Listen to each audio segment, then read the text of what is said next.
तो वो सब जो हैं ये पहुंच रही है। देखिए ये तस्वीरें आप तक पहुंचा रहे हैं हम। सोनिया गांधी, राहुल गांधी, प्रियंका गांधी, ये आपको इस फ्रेम में दिखाई दे रहे हैं। हवाई अड्डे से बाहर निकलते हुए ये फ्लाइंग एकेडमी है जिसका जिक्र कर रहे थे हमारे साथी शकील अख्तर जी। बता रहे थे कि यहां पर इनका भी लंबा जाना आना रहा है इस परिवार के साथ, और जब भी चुनावी गतिविधियां हो या और कुछ भी हो रायबरेली और अमेठी में, तो शकील जी लगातार इस परिवार के साथ, जो भी चाहे सोनिया गांधी हो, राजीव गांधी हो या राहुल गांधी हो, जब भी ये गए अपने दौरे पे तो उनके साथ शकील अख्तर जी भी जाते रहे और इस हवाई अड्डे को, इस एकेडमी को बहुत अच्छी तरह से जानते हैं। उसी में ये बता भी रहे थे कि कैसे निर्भया कांड में जो निर्भया का भाई है उसको जो ट्रेनिंग, पायलट बनने की जो ट्रेनिंग दी गई थी वो यहीं दी गई थी और राहुल गांधी के कहने से ही ट्रेनिंग दिलवाई गई थी। ये सारा जिक्र यहां कर रहे थे। और ये हवाई अड्डे से बाहर निकल रहे हैं राहुल गांधी, प्रियंका गांधी और सोनिया गांधी, केसी वेणुगोपाल, अशोक गहलोत, ये सब पहुंच चुके हैं। अब इसके बाद ये जहां तक क्योंकि मेन जो है वो रायबरेली है, रायबरेली ये लोग सबसे पहले जाएंगे। रायबरेली के बाद फिर इधर अमेठी में भी एक रोड शो होना है, रायबरेली में भी जहां तक मुझे जानकारी है कि वहां भी एक रोड शो के जरिए ये पहुंचेंगे डीएम कार्यालय तक और वहां पर नॉमिनेशन होगा निर्वाचन अधिकारी के सामने। शकील जी, क्या यही खबर है ना कि ये पहले जाएंगे वहां, रायबरेली जाएंगे? हाँ, अभी तक तो यही खबर है कि रायबरेली जाएंगे और वहां राहुल गांधी का नामांकन होगा।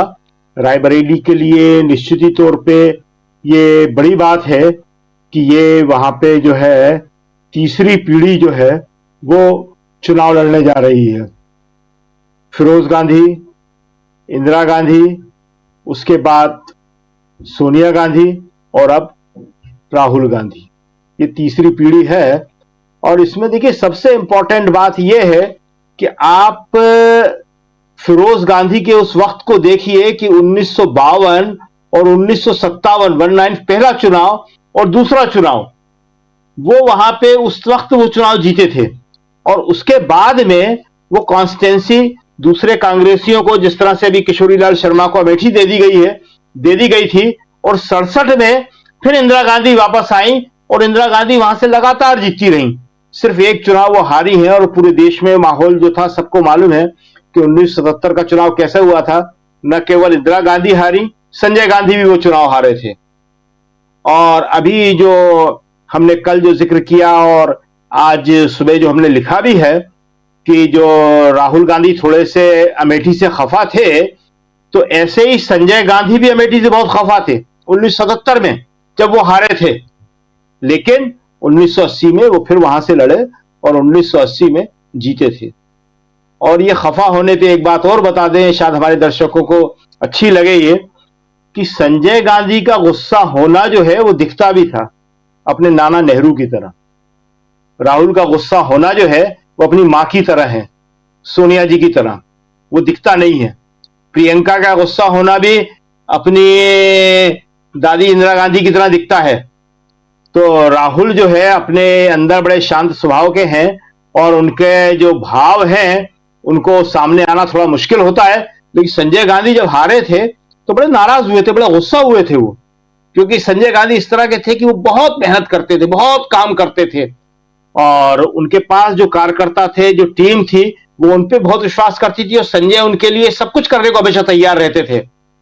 और जब 80 में जीते तो अटल बिहारी वाजपेयी ने लोकसभा में कहा था 1980 में इंदिरा जी से कि ये जीत जो है संजय गांधी की जीत है। अब आज राहुल गांधी और प्रियंका किस तरह उस जीत को वापस लाते हैं, ये देखना बड़ा दिलचस्प होगा कि 2014 में जो हार गई है कांग्रेस, 10 साल हो गए हैं, उस हार को वापस जीत में बदलने की जिम्मेदारी अब कांग्रेस पे, इंडिया गठबंधन पे है। तो आज अमेठी और रायबरेली के जो नामांकन हो जाएंगे, उसके बाद सीन फिर वापस पूरा का पूरा जो है 5 चरण बचे हैं, पूरे देश में बचे हुए हैं, उन पे शिफ्ट हो जाएगा।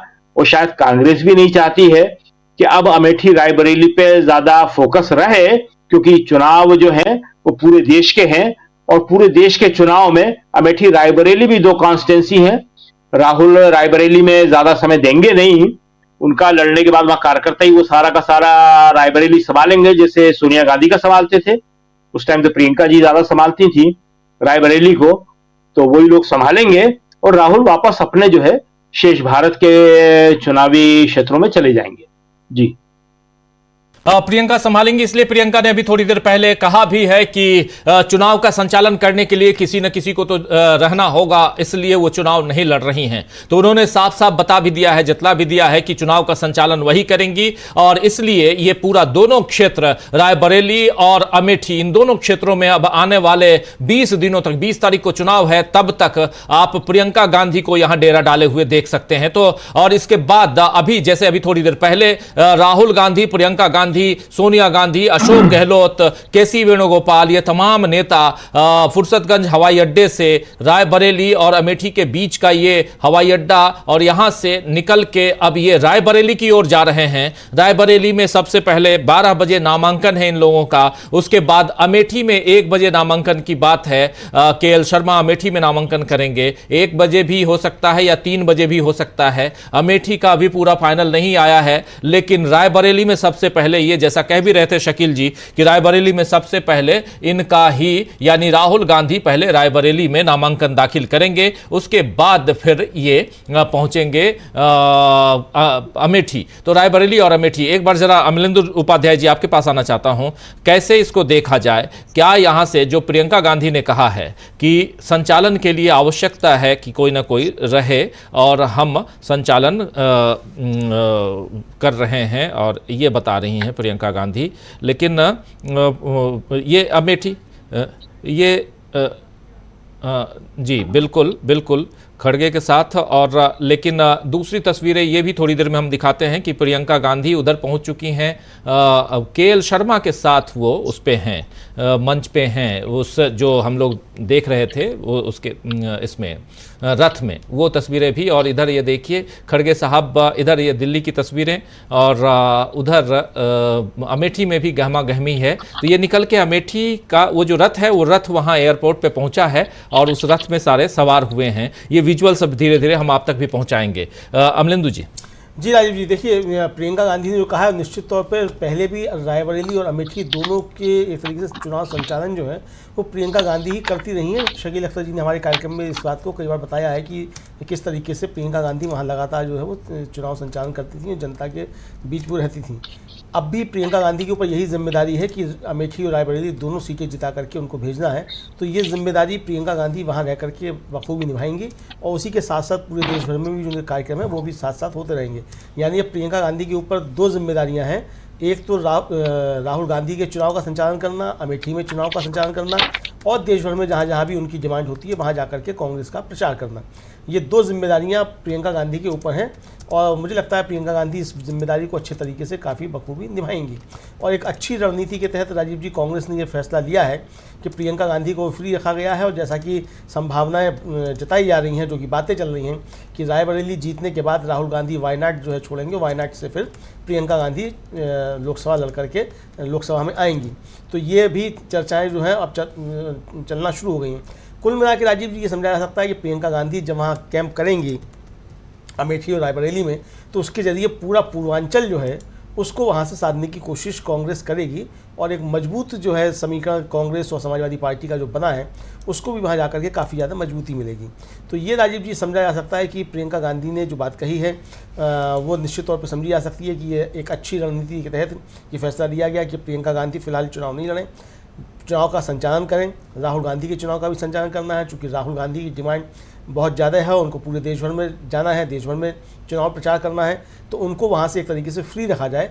इस रणनीति के तहत कांग्रेस ने फैसला लिया राजीव जी। जी जी जी अमेठी ऑफिस पहुंच चुकी हैं प्रियंका गांधी, वहां से सीधे प्रियंका गांधी अमेठी ऑफिस पहुंची हैं और प्रियंका गांधी, केएल शर्मा, अभी सबसे पहले अब ये है कि केएल शर्मा की जो फाइलिंग है उसके लिए प्रियंका गांधी उधर पहुंची हैं और इधर राहुल गांधी की भी तैयारियां चल रही हैं, वो विजुअल्स हम आप तक पहुंचाएंगे और ये तस्वीरें आप लोग देख रहे हैं। और उधर अमेठी ऑफिस पहुंच चुकी हैं प्रियंका गांधी, अलग अलग तस्वीरें दोनों एक साथ एक ही दिन में और इन सब को हम लगातार हम आप तक और पहुंचा रहे हैं। और थोड़ी देर में हम सीधे आप तक उन तमाम तस्वीरों को पहुंचाएंगे जिन तस्वीरों का आप लोगों को इंतजार है। लेकिन इस बीच आप वो तस्वीरें देखिए जिसमें ये तमाम नेता जो हैं रवाना हो रहे हैं। अब मल्लिकार्जुन खड़गे भी रवाना हो रहे हैं। इधर दिल्ली की ये तस्वीर है और ये रवाना हो रहे हैं सीधे अमेठी के लिए, रायबरेली के लिए। अमेठी जो कांग्रेस दफ्तर है वहां पहुंच चुकी हैं प्रियंका गांधी और इन तस्वीरों को भी हम आप तक पहुंचाएंगे। तो कैसे देखा जाए, शकील जी जरा एक बार फिर से आपके पास आना चाहता हूं। यहां पर अमेठी में प्रियंका गांधी अमेठी पहुंच चुकी हैं केएल शर्मा के साथ। अभी जो रोड शो की बात थी उस रोड शो के लिए अब वो तैयारी हो रही है। वो दोनों जगह होगा और चूंकि साइमल्टेनियसली होगा तो ये कहना बड़ा मुश्किल है कि कौन नेता कहां पे किस जगह रहेगा। राहुल के साथ कौन रहेगा, किशोरीलाल शर्मा के साथ कौन रहेगा, क्योंकि एक ही दिन में ये दोनों काम करना है। और जैसा कि आपको मालूम है कि आजकल जो चुनाव अधिकारी होते हैं उनका व्यवहार किस तरह का होता है। रायबरेली और अमेठी इन दोनों में सब कुछ ठीक तरीके से हो जाए ये कांग्रेस की प्राथमिकता होगी, क्योंकि जो सूरत का उदाहरण है, जो इंदौर का उदाहरण है, जो खजुराहो का उदाहरण है, ये कांग्रेस के जो व्यवस्थापक होंगे उन्हें अच्छी तरह याद होगा। इसलिए इस वक्त रोड शो या बाकी सारी चीजें वो हैं अपनी जगह पे, लेकिन सबसे इंपॉर्टेंट है कि नामांकन जो है वो सही तरीके से हो जाए। क्योंकि आपको मालूम है, इस बारे में हम ज्यादा डिटेल में बात करना इस वक्त नहीं चाहते हैं कि स्थितियां क्या हो गई हैं। चुनाव आयोग से लेके चुनाव अधिकारी तक सब किस तरह से काम कर रहे हैं या उन्हें किस तरह से काम उनसे लिया जा रहा है, तो वो सारी बातें अलग हैं। लेकिन अब बता दें कि आपने जो जिक्र किया कि प्रियंका गांधी वहां पहुंच गई हैं, तो प्रियंका गांधी दरअसल बहुत छोटी उम्र से इन दोनों क्षेत्रों का काम संभालने लगी थी और वो यहाँ पे ज्यादातर लोगों को बाय नेम परिवार के साथ अच्छी तरह जानती हैं। और जैसा कि अभी हम पहले बता रहे थे कि राहुल तो शांत स्वभाव के हैं, राहुल की भावनाओं को पकड़ना थोड़ा मुश्किल होता है, वो अपने गुस्से को कंट्रोल करना जानते हैं। मगर प्रियंका गांधी जो हैं वो इस पर शायद ज्यादा विश्वास करती नहीं है, क्योंकि अभी कल आपने देखा कि मुरैना में जिस तरह से उन्होंने अपनी भावनाएं व्यक्त की, ऐसी भावनाएं व्यक्त करते हुए राहुल को हम लोगों ने कम देखा है। कि जब उन्होंने कहा कि मैंने अपने पिता को आपकी हिफाजत में दिया था और आपने उन्हें टुकड़ों में मेरे पास पहुंचाया, मैं नाराज थी आपसे। तो ऐसे ही कई बार वो अमेठी और रायबरेली के कांग्रेस कार्यकर्ताओं से भी नाराज हो जाती थी और अभी भी होती हैं वो, क्योंकि कार्यकर्ता और जनता जैसी है वैसी है। सबको मालूम है, सब जगह ऐसे ही होता है कि जब चुनाव आता है तो लोग घरों में बैठ जाते हैं, सोचते हैं कि हमें मनाने आएंगे।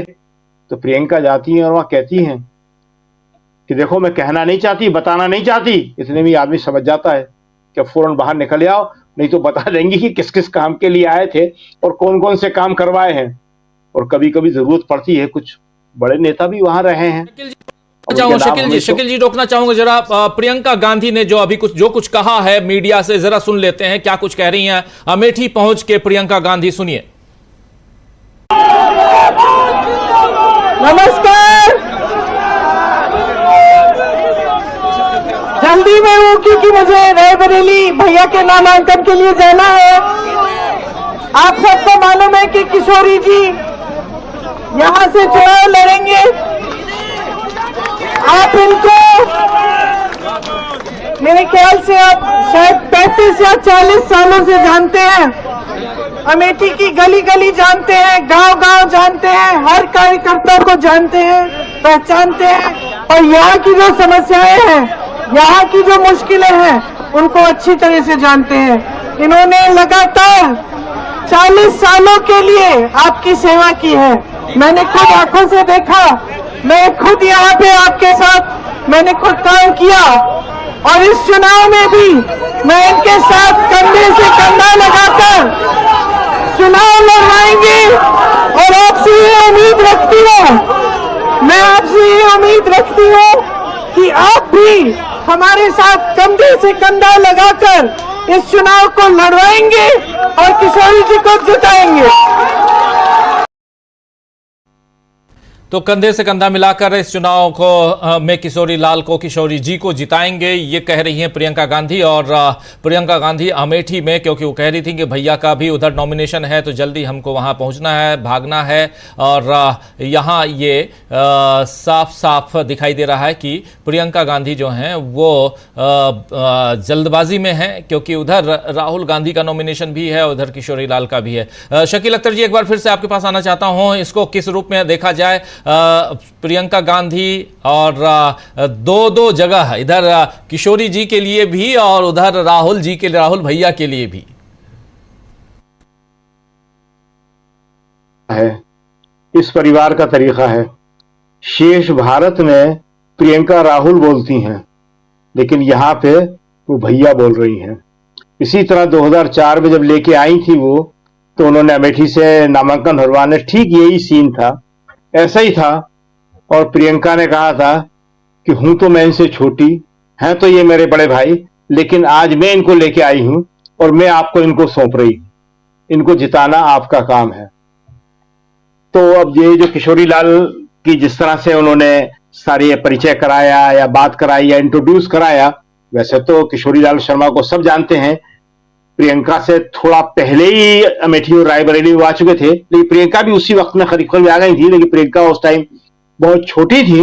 और ये जो है युवा होने के बाद किशोरी लाल शर्मा यहाँ आए थे। तो इस परिवार की एक खास बात है, प्रियंका इसीलिए सबसे पहले अमेठी आई हैं और ये बताने के लिए आई है कि हम किशोरी लाल शर्मा के साथ हैं, कि ये परिवार जिस पे विश्वास कर लेता है फिर उस पर हमेशा विश्वास करता है। उस विश्वास को दूसरा तोड़ जाए वो अलग बात है, बहुत सारे लोग तोड़ के चले गए हैं, कांग्रेस छोड़ के चले गए हैं, लेकिन परिवार जो है अपनी तरफ से किसी के साथ ऐसा नहीं करता है। उसके साथ जिसने किया है, आपको मालूम होगा कि यूपी से कमांडो को भी चुनाव लड़ाया था उन्होंने, कांग्रेस ने। तो इस तरह से परिवार जो है अपने निकट आने वालों को, अपने लिए काम करने वालों को हमेशा उनकी मदद करता रहता है। और इसीलिए जो है किशोरी लाल शर्मा को यहां से परिवार ने टिकट दिया है, चुनाव लड़वा रहे हैं। तो हम ये बता रहे थे कि प्रियंका गांधी जो है वो जिस तरह यह काम करती हैं, वो अपने आप में एक बड़ी बेमिसाल किस्म की चीज है। और वो जिसने देखा नहीं है वो समझ नहीं सकता, क्योंकि कई बार ऐसा होता था कि हम रात को किसी गांव में हैं और वहां अचानक से सतीश शर्मा के साथ में प्रियंका गांधी पहुंच जाती थी और उन्हें लगता था कि ये मालूम कैसे पड़ गया इन्हें, ये यहां कैसे आ गए। तो वो रात को सतीश शर्मा के साथ गांव-गांव जाके, घर घर जाके कांग्रेसी कार्यकर्ताओं को बाहर निकालती थी। और जो हमने बताया कि थोड़ा सा ये जो पूर्वी भारत है, अमेठी और रायबरेली के जो मिजाज है, अमलेंदु जी शायद थोड़ा जानते होंगे कि यहाँ के लोग काफी कुछ सबसे ही ले लेते हैं। जनता है, ठीक है, लेती है, बीजेपी से भी लिया है, उसने स्मृति ईरानी से भी लिया है, इस परिवार से भी लेती रहती है, लेकिन जब चुनाव का टाइम आता है तो लोग घेरा बना के बैठ जाते हैं। तो उन्हें बुलाने के लिए, बनाने के लिए हर चुनाव में जाना पड़ता है। उसके बाद लोग उठते हैं, तैयार होते हैं, थोड़ा बाहर निकलते हैं। दूसरी जगहों में स्थिति थोड़ी भिन्न है, पश्चिमी उत्तर प्रदेश में थोड़ी स्थिति भिन्न है, देश के दूसरे हिस्सों में थोड़ी भिन्न है, केरल में बिल्कुल अलग है, वहां जो है राजनीतिक मिजाज ही अलग है। लेकिन ये पूर्वी उत्तर प्रदेश जो है, जो पूर्वांचल का इलाका है, यहाँ लोग थोड़े आराम से अपना काम करते हैं। तो प्रियंका के लिए ये हमेशा चुनौती भरा होता है। ये चुनाव भी चुनौती भरा इसलिए होगा कि लोगों को निकालना पड़ेगा, लोगों से काम करवाना पड़ेगा। अभी आप देख रहे थे कि बुशरा से जो लोग बात कर रहे थे, स्मृति ईरानी से नाराज होने की जो बात कर रहे थे, वो इसीलिए है कि स्मृति शुरू में लोगों से जुड़ी, बीजेपी के लोग जुड़े, मगर चूंकि सत्ता है, जब सत्ता होती है तो आप लोगों को टाइम नहीं देते हैं, अहंकार आ जाता है।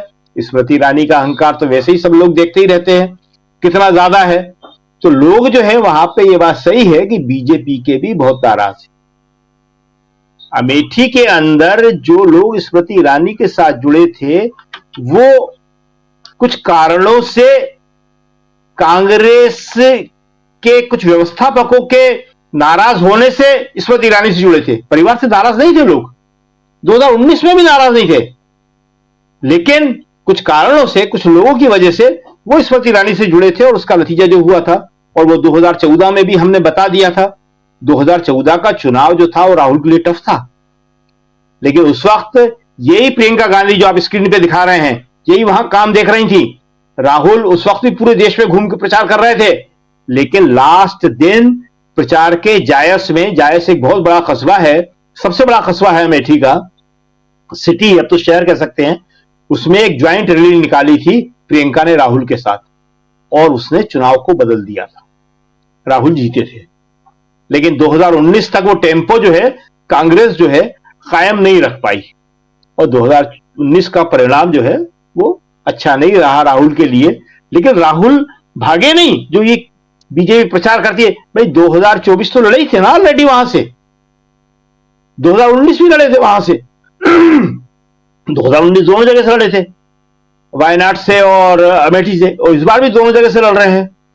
तो इसमें कोई वो नहीं है, और राहुल उस मिजाज के नेता तो है ही नहीं है, राहुल के लिए तो कोई कह नहीं सकता है। हाँ, राहुल के लिए यह जरूर कहा जा सकता है कि राहुल अपने मन में थोड़ा सा जो ठान लेते हैं वो जरूर करते हैं, और ज्यादातर वो चीजें पॉजिटिव ही करते हैं। जैसे जब पहली यात्रा निकाली, भारत जोड़ो यात्रा निकाली, तो उस वक्त जिस प्रोग्राम में उन्होंने कहा था, मतलब अकेले हम ही जर्नलिस्ट थे, हम ही ने उस खबर को ब्रेक किया था, कॉन्स्टिट्यूशन क्लब में वो मीटिंग थी वो, और वहां राहुल ने कहा था, कांग्रेस के नेताओं में भी दो ही नेता थे वहां पे, जयराम रमेश और दिग्विजय सिंह, और बाकी सारे के सारे जो थे वो दूसरे लोग थे, जिसे कहा जाता है सामाजिक कार्यकर्ता, वो लोग थे वहां पे। तो उसमें राहुल ने कहा था, कोई आए या ना आए मैं अकेला चलूंगा, और वहीं से हमने ट्वीट किया था, बड़ा उस पर वो हुआ था, राहुल ने कहा था वो, और राहुल निकले थे, और देखिए वो यात्रा कितनी बड़ी बन गई थी। जब भारत जोड़ो यात्रा शुरू हुई थी तो किसी को विश्वास था क्या? खुद राहुल ने भी कहा था कि मैं कितना चल पाऊंगा, मैं सोच रहा हूं। और जाहिर बात है 4000 किलोमीटर चलना लगातार, सबको मालूम था, और राहुल के घुटनों का दर्द, एक घुटने में, घुटनों का नहीं घुटने का, फुटबॉल खेलते हुए इंजरी हुई थी, और जो लोग खिलाड़ी रहे हैं उनको मालूम है कि आमतौर पे जो नी इंजरी होती है वो कैसी होती है, और आमतौर पे नी इंजरी होती है सबसे ज्यादातर खिलाड़ियों के होती है, उसके साथ निभाना बड़ा मुश्किल होता है। तो राहुल ने वो यात्रा पूरी करी, और उसके बाद दूसरी यात्रा जो थी वो भी सबको मालूम है ये बात, और नहीं मालूम हो तो हम बता देते हैं कि उसके लिए भी कांग्रेस का या बहुत सारे लोगों का दबाव था कि राहुल एक यात्रा और करें पूर्व से पश्चिम, और राहुल ने वो करी। आप देख रहे होंगे कि राहुल ने शुरू में जैसी पहले यात्रा में उनको उत्सुकता थी वो नहीं दिखाई, क्योंकि वो जानते थे कि ये बहुत मुश्किल काम है और चुनाव का बिल्कुल टाइम आ जाएगा, चुनाव के टाइम में ये करना, लेकिन उन्होंने वो करी। तो ये पॉजिटिव जिद थी राहुल की। और आज की तारीख में भी देश में शायद एक बात ऐसे नेता हैं जो किसी बात से डरते नहीं हैं, निर्भयता उनका सबसे बड़ा गुण है। राहुल को कोई डरा नहीं सकता, और राहुल से कोई अपनी बात, गलत बात बनवा नहीं सकता। बात तो सही भी नहीं बनवा पाता कई बार कोई राहुल से, क्योंकि राहुल जो ठान लेते हैं वो अपने मन से ही करते हैं। कुछ उनके अपने निर्णय हैं जो होते हैं, जिसको लेके बताने में कोई वो नहीं है, इस टाइम हर्ज भी नहीं है। बताया जा सकता है कि सोनिया गांधी ने पहले शुरू में कई बार इस बात को कहा है, एक दो बार सार्वजनिक तौर से भी कहा कि आप समझाइए कि लड़का शादी कर ले, तो लड़का शादी के लिए नहीं माना, तो अभी तक माने ही नहीं है वो। तो इसी तरह राहुल गांधी जो है अपनी जिद के, अपनी धुन के पक्के आदमी हैं, और वो धुन उनकी अभी भारत के चुनाव में दिख रही है, वो किसी कॉन्स्टिट्यूंसी के चुनाव में नहीं दिख रही है, वो देश के चुनाव में दिख रही है। और राहुल इस वक्त जितनी मेहनत कर रहे हैं, हर दिन उनकी सभाएं लग रही हैं, और हर दिन वो जा रहे हैं, 2-2, 3-3, 4-4 सभाएं वो कर रहे हैं, और उसका बहुत व्यापक असर हो रहा है। इसी तरह प्रियंका भी कर रही है, इस तरह खड़गे जी भी कर रहे हैं। तीनों नेता जितनी मेहनत कर रहे हैं वो निश्चित ही रूप से एक बहुत ही महत्वपूर्ण बात है, और इस चुनाव में वो दिखेगा, कितना दिखेगा, कैसा दिखेगा, ये देखने की बात होगी। मगर जो सबसे बड़ी बात है कि राहुल गांधी जो है यहां आए, अमेठी वायनाड लड़ चुके थे, कोई जरूरत नहीं थी, लेकिन परिवार की सीट थी, वो यहां आए और यहां उन्होंने अपना नामांकन भरा, मतलब भरने जा रहे हैं। और अब देखते हैं इसके बाद क्या होता है। इसके बाद हमें लगता है कि राहुल वापस अपने शेष भारत में लौट जाएंगे और यहाँ की व्यवस्थाएं जो है स्थानीय कार्यकर्ता और दूसरे लोग संभालेंगे। जी राजीव जी। इस बीच हमारे साथ कांग्रेस नेता और कांग्रेस के राष्ट्रीय प्रवक्ता सुरेंद्र राजपूत जी जुड़ गए हैं। सुरेंद्र राजपूत जी, आपका स्वागत करता हूं इस कार्यक्रम में और सीधा आपके पास आना चाहता हूं। आपसे जरा समझूं, ये जो कदम है रायबरेली से राहुल गांधी और अमेठी से केएल शर्मा, इसके पीछे का क्या कारण हो सकता है? और दूसरी बात, इसको लेकर कांग्रेस कितना उत्साहित नजर आती है? राजीव भाई, कांग्रेस का उत्साह और जनता का उत्साह तो आप अमेठी और रायबरेली में देख ही रहे हैं, और आप इसका उत्साह इस चीज से भी देख रहे हैं कि भारतीय जनता पार्टी के लोग सोशल मीडिया पे किस तरीके से अनर्गल बयानबाजी पर उतर आए हैं, किस तरीके से उल्टी सीधी खरी खोटी बातें कर रहे हैं। यही अपने आप में सफलता का पहला कदम है हमारा, नंबर 1। नंबर 2, किशोरी लाल शर्मा जी के लिए जो लोग भी बातें कर रहे हैं, मैं उनकी जानकारी के लिए बता दूं, आप तो जानते हैं, शकील भाई भी जानते हैं, अमलेंदु भाई भी जानते हैं अच्छे तरीके से, कि पिछले 35 साल से अमेठी और रायबरेली का सारा काम किशोरी लाल शर्मा जी ही कर रहे हैं, चाहे सांसद कोई भी रहा हो, चाहे श्रीमती सोनिया गांधी जी रही हों, चाहे सतीश शर्मा जी रहे हों, चाहे जो है राहुल गांधी जी रहे हों, और चाहे वो उससे पहले भी रहे। तो किशोरी लाल शर्मा जी लगातार हमारे क्षेत्र में पूरे क्षेत्र में लगे हुए हैं। तो कोई वो नया नाम नहीं है, वो गांव गांव गए हुए हैं, पांव पांव गए हुए हैं, नगर नगर गए हुए हैं, डगर डगर गए हुए हैं। तो किशोरी लाल शर्मा जी के लिए जो भी ये बयानबाजी मेन स्ट्रीम मीडिया में चल रही है, वो सिरे से खारिज इसलिए है कि इस समय प्रियंका गांधी जी उनके लिए भाषण दे रही है, उनके नामांकन में आई हैं। अगर आप ध्यान से देखिए तो आप मुझे बता दीजिए 543 में से और कौन सी सीट ऐसी है जिसमें प्रियंका गांधी जी किसी शख्स के नामांकन के लिए गई हूं। तो अमेठी की सीट हमारा परिवार है, हमारा पुश्तों का रिश्ता है, इसलिए श्रीमती प्रियंका गांधी जी वहां पर नॉमिनेशन कराने गई हैं। तो आपको बड़ा स्पष्ट हो जाएगा कितनी महत्वपूर्ण है वो हमारे लिए सीट। रही बात रायबरेली की, तो रायबरेली में तो देखिए राहुल गांधी जी के आते ही दिनेश प्रताप सिंह जी जो भारतीय जनता पार्टी के उम्मीदवार हैं वो रो पड़े।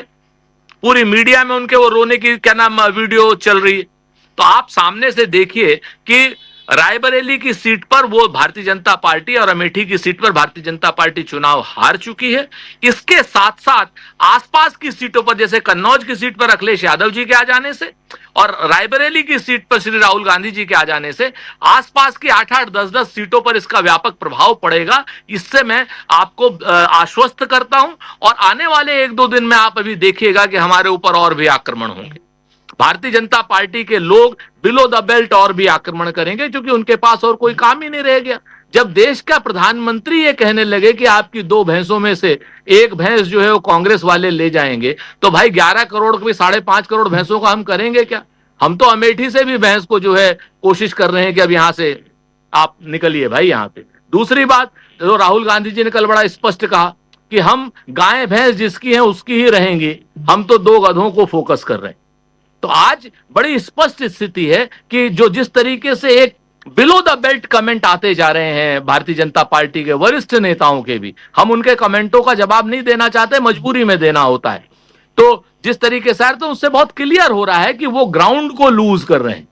उत्तर प्रदेश की बैटल उन्होंने 80 में 80 की बात करी थी, आज की डेट में आप इस चीज को देखिए, लगातार वो चुनाव हार रहे हैं और आखिरी चरण का चुनाव आने तक वो कहां टिकेंगे आपको भी खबर नहीं होंगे। 2-4 सीटों पे आ जाएंगे तो आ जाएंगे। ये हमारी एक जिसको कहा जाए टिप्पणी भी है, रिमार्क भी है, और जिस तरीके का उत्साह मैं लोगों में देख रहा हूं यहां पर, वो अपने आप में अद्भुत है। सुरेंद्र राजपूत जी, आखिर लेकिन इतनी देरी क्यों? आज सुबह इसकी घोषणा हुई, ये इस कदम को उठाने में इतना समय क्यों लगा? क्या रायबरेली से राहुल गांधी जी का लड़ना या अमेठी से लड़ना या नहीं लड़ना, ये मायने वहां पर ज्यादा सबसे बड़ा सवाल था, या कुछ और था? केएल शर्मा जी को लड़ाया जाए या कोई और नाम लाया जाए, ये था? क्या कुछ था? क्योंकि चूंकि अब नाम आ चुका है तो मैं ये उम्मीद करता हूं कि शायद अब इसका खुलासा भी आप लोग कर ही देंगे कि आखिर इतनी देरी क्यों हुई। स्पष्ट रूप से हमारी रणनीति का हिस्सा था राजीव भाई। अगर इसको हम मुद्दे को पहले से ओपन कर देते तो आप भरोसा करें, श्रीमती ईरानी जी भी अमेठी से भाग जाती और दिनेश प्रताप सिंह जी को भी रायबरेली में नहीं देते ये लोग। एक बात। दूसरी बात, मैं जो इससे ज्यादा महत्वपूर्ण कह रहा हूं कि अगर हम अपनी इस रणनीति का खुलासा 15 दिन 20 दिन पहले कर देते तो आपको उत्तर प्रदेश सहित पूरे देश में मेन स्ट्रीम मीडिया में और भारतीय जनता पार्टी की ट्रोल आर्मी इतने और हिंदू मुसलमान के गंद मचाती कि आप यकीन नहीं कर पाते कि इतना लो लेवल पे कैसे आ जाएंगे। पिछले 15 दिन में कम से कम ये लोग मजबूर हुए, राहुल गांधी जी, प्रियंका गांधी जी, कौन कहां से लड़ रहा है, कौन कहां से नहीं लड़ रहा है, आ रहे हैं नहीं आ रहे हैं। पिछले 15 दिन में भारतीय जनता पार्टी और जो इनका समर्थक गोदी मीडिया जिसको हम कहते हैं, वो कम से कम इस चीज में तो उलझा रहा। उन्होंने गंद तो नहीं गिराया समाज में, और वैमनस्यता जितनी और फैला सकते थे उतनी नहीं फैलाई आज की डेट में। तो हम अपनी रणनीति को इस मामले में भी सफल मानते हैं कि कम से कम 15 दिन भारतीय जनता पार्टी और उनके मेन स्ट्रीम मीडिया के मुंह से जहर कुछ कम निकला। लंबा समय है और 1 जून को आखिरी चुनाव है, 20 तारीख को। तो क्या ये इतने कम समय में आप लोग आश्वस्त हैं कि दोनों सीटें कांग्रेस पार्टी अपने जीत जाएगी यहां से? क्योंकि अब मात्र देखिए आज 3 तारीख आखिरी नॉमिनेशन का डे और 20 तारीख को इलेक्शन है, और क्या इस बारे में वहां बातें नहीं होंगी? क्योंकि जो बीजेपी, जो विरोधी पक्ष है आपका, उसका कहना है कि बिल्कुल फाइनल आवर में आए हैं और इतने कम समय में क्या ही लड़ लेंगे। मैं एक बात कहता हूं कि हमारा मत प्रतिशत 100% है, एक बात। दूसरी बात, भारतीय जनता पार्टी के हमारे मित्र और मेन स्ट्रीम मीडिया के जो हमारे मित्र हैं वो बहुत बड़ी गलतफहमी में हैं कि हम लोग काम नहीं कर रहे थे। रायबरेली और अमेठी में पिछले 3-4 महीने से लगातार गांव-गांव काम चल रहा था, बूथ-बूथ काम चल रहा था, नगर-नगर काम चल रहा था, डगर-डगर काम चल रहा था। लगातार हमारे फीडबैक्स हम लोग ले रहे थे, अपने कार्यकर्ताओं को मोबिलाइज कर रहे थे। वहां चाहे दीपक सिंह जी हो, चाहे अजय पाल सिंह जी, चाहे केएल शर्मा जी हो, चाहे मुट्टू साहब हो, सब लोग लगातार कार्यकर्ताओं के संपर्क में थे, लगातार बातचीत हो रही थी। तो हम बहुत स्पष्ट रूप से इस बात को कह रहे हैं कि चुनाव हम पहले से ही लड़ रहे थे। हमने अपनी रणनीति के तहत प्रत्याशियों की घोषणा आज की है और हम सफल हैं अपनी रणनीति में। कम से कम हम 15 दिन इस देश को जो जहर बहुत बड़ी संख्या में लीटरों में दे सकती थी मेन स्ट्रीम मीडिया और क्या नाम नरेंद्र मोदी जी की ट्रोल आर्मी, उससे कम से कम कुछ जहर से तो हमने बचाया ना इस देश को। मुद्दों पर बात तो हुई ना। अब आप देखिए, कल भारत क्या नाम कहने लगे प्रधानमंत्री जी पाकिस्तान आ गया। क्या आया पाकिस्तान की? कोई मिनिस्टर है वहां के फवाद साहब, वो कहने लग रहे हैं साहब कि नहीं वो राहुल गांधी की तारीफ। भाई कोई किसी की तारीफ कर रहा है, हम क्या कर सकते हैं? आप तो बिरयानी खाने चले जाते, हमने तो उनकी बिरयानी बना दी थी। 1 पाकिस्तान के 2 पाकिस्तान कर दिए थे। और सबसे बड़ी चीज, आपकी तारीफ की तो ये स्थिति थी कि जब आपने वेद प्रताप वैदिक को नरेंद्र मोदी जी ने हमारे जो सूचना है वो उस हिसाब से वो वेद प्रताप हाफिज सईद से मिलने भेजा था। हाफिज सईद ने भी नरेंद्र मोदी जी की तारीफ की थी। तो हम क्या ये कहते कि नरेंद्र मोदी जी के उनसे संबंध है? चुनाव में जिस तरीके की भाषा का इस्तेमाल, ओछी भाषा का इस्तेमाल, गिरते स्तर का इस्तेमाल इस समय भारतीय जनता पार्टी के बड़े नेताओं की तरफ से हो रहा है, वो दुर्भाग्यपूर्ण है और वो उनकी हताशा और निराशा लगातार दिखा रहा है। अभी नरेंद्र मोदी जी की भी प्रतिक्रिया आ गई है। मैं इंतजार कर रहा था कि उनकी प्रतिक्रिया जितनी जल्दी आए, तो आप साथ में हैं, आपसे जरूर पूछूं। नरेंद्र मोदी जी का 2 सेंटेंस है। पहला, डरो मत, भाग गए। जो डरो मत कहने वाले थे वो भाग गए और अमेठी से भागकर रायबरेली चले गए। क्या माना जाए इस पर? क्या है आपकी प्रतिक्रिया? देखिए, अमेठी भी हमारी है, रायबरेली भी हमारी है। आदरणीय नरेंद्र मोदी जी, आपकी हार आपके हताशा भरे वक्तव्य में दिख रही है। आप भैंसों की गिनती करते रहिए, आपकी भैंसें आपको मुबारक। हम आपकी भैंसों पर कोई अधिकार नहीं जताएंगे। हाँ, ये जरूर है कि हम 2 गधों को जरूर भगाएंगे, ये बात अपने आप में तय है। और रही बात राहुल गांधी जी की, तो जिस परिवार ने 2-2 प्रधानमंत्री खोए हो, शहादत दी हो जिस परिवार ने, उस परिवार को अंग्रेज जिस परिवार को नहीं डरा पाए 48 साल जेल में रख करके, उस परिवार को आप क्या डराएंगे? क्या नाम नरेंद्र मोदी जी, छोड़िए, अपना काम कीजिए। हम आपके स्तर पर नहीं आ सकते। हम चुनाव जीत रहे हैं, आगे भी जीतेंगे। स्मृति ईरानी जी राजपूत जी, मतलब ये साफ है कि आने वाला जो 15-20 दिन है, 20 तारीख तक पूरा सेंटर पॉइंट अमेठी और रायबरेली रहने वाला है। और यहाँ से लेकिन एक सबसे बड़ी बात कि उत्तर प्रदेश देश का सबसे बड़ा राज्य, 80 सीटें, कितना प्रभावशाली आप मानते हैं? और यहाँ क्या अब इस कदम के बाद पहले जो भी आप लोगों ने टारगेट रखा होगा उसमें क्या और इजाफा देखते हैं? निश्चित तौर पर आप देखिए ना, हम तो शुरू से कह रहे हैं कि लड़ाई इस बार मोदी वर्सेस मुद्दे है। आप इस चीज को देखिए, कन्नौज से अखिलेश यादव जी खड़े हो गए, रायबरेली से श्री राहुल गांधी जी खड़े हो गए, आसपास की सीटों पर उत्साह का माहौल है। लोग आज की डेट में जो 2-2 बार के 3-3 बार के सांसद हैं उनको दौड़ा रहे हैं, गांव में नहीं घुसने दे रहे हैं, उनसे सड़क के बारे में पूछ रहे हैं, बिजली के बारे में पूछ रहे हैं, महंगाई के बारे में पूछ रहे हैं, उनसे उन गांवों के बारे में पूछ रहे हैं जो उन्होंने गोद लिए थे। इवन प्रधानमंत्री जी ने जो गांव गोद लिए थे उनके बारे में पूछा जा रहा है। तो ये सारी बातें आज की डेट में हो रही हैं। और आप इस चीज को देखिएगा कि इस बार भारतीय जनता पार्टी का उत्तर प्रदेश से नहीं, देश से भी सुपड़ा साफ होगा, ऐसा हमारा मानना है। हाँ, भारतीय जनता पार्टी विपक्ष में बहुत अच्छा काम करती है, तो भारतीय जनता पार्टी को हम सशक्त विपक्ष की भूमिका में रखेंगे। जनता ने भी मन बना लिया है सशक्त विपक्ष की भूमिका में रखने के लिए, और वो उसके लिए हम उनको अग्रिम शुभकामनाएं देंगे। की प्रतिक्रिया जरूर है प्रधानमंत्री नरेंद्र मोदी की तरफ से, क्योंकि कह रहे हैं कि वायनाड से भी हारेंगे और इधर भी हारेंगे।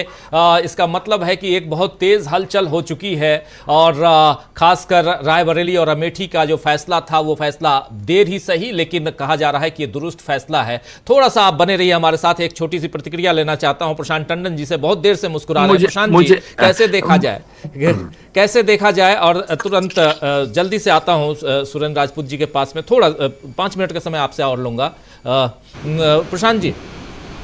राजीव जी, जब बात चली थी रॉबर्ट वाड्रा का इंटरव्यू आ रहा था, उसके बाद आशीष कौल का नाम आया, तो तभी मैंने लिखा था और यहां भी बोला था कि कांग्रेस की कोई गुगली है। और वो आप देख रहे हैं कि वो गुगली क्या थी। और जैसा मैंने पहले भी कहा था, केएल शर्मा, किशोरीलाल शर्मा अमेठी रायबरेली के लिए नए व्यक्ति नहीं, जैसे सुरेंद्र जी बता रहे हैं। वो राष्ट्रीय स्तर पर उनको लोग भले ही ना जानते हो, लेकिन वहाँ के लिए वो नए नहीं है। वहाँ पे वो दशकों से काम कर रहे हैं और सारे कार्यकर्ताओं को जानते। इलेक्शन वही लड़ा रहे थे ग्राउंड लेवल पे। तो स्मृति ईरानी के लिए वो आसान कैंडिडेट नहीं है। और आप सोचिए कि अगर केएल शर्मा से स्मृति ईरानी हार गई तो इस गुब्बारे का क्या होगा जो फुला रखा है। अच्छा निर्णय है, पहली बात। दूसरी बात कि आप ये देखिए कि राहुल गांधी जब वायनाड गए तो केरल में से 20 में से 19 सीटें कांग्रेस लेकर आई। जो व्यक्ति भारत जोड़ो यात्राएं 2 बार कर चुका है, वो उस व्यक्ति का उत्तर भारत में चुनाव में ना होना एक अखर रहा था। अब वो सारा एक्साइटमेंट उत्तर भारत में आ गया है। और एक आखिरी बात, हो सकता है कि कांग्रेस के लोगों को बुरी लगे, सुरेंद्र जी को बुरा लगे, लेकिन रायबरेली से सोनिया गांधी का बार बार चुनाव जीतना एक रस्म अदायगी हो गई थी। उसमें कोई एक्साइटमेंट नहीं हो रहा था।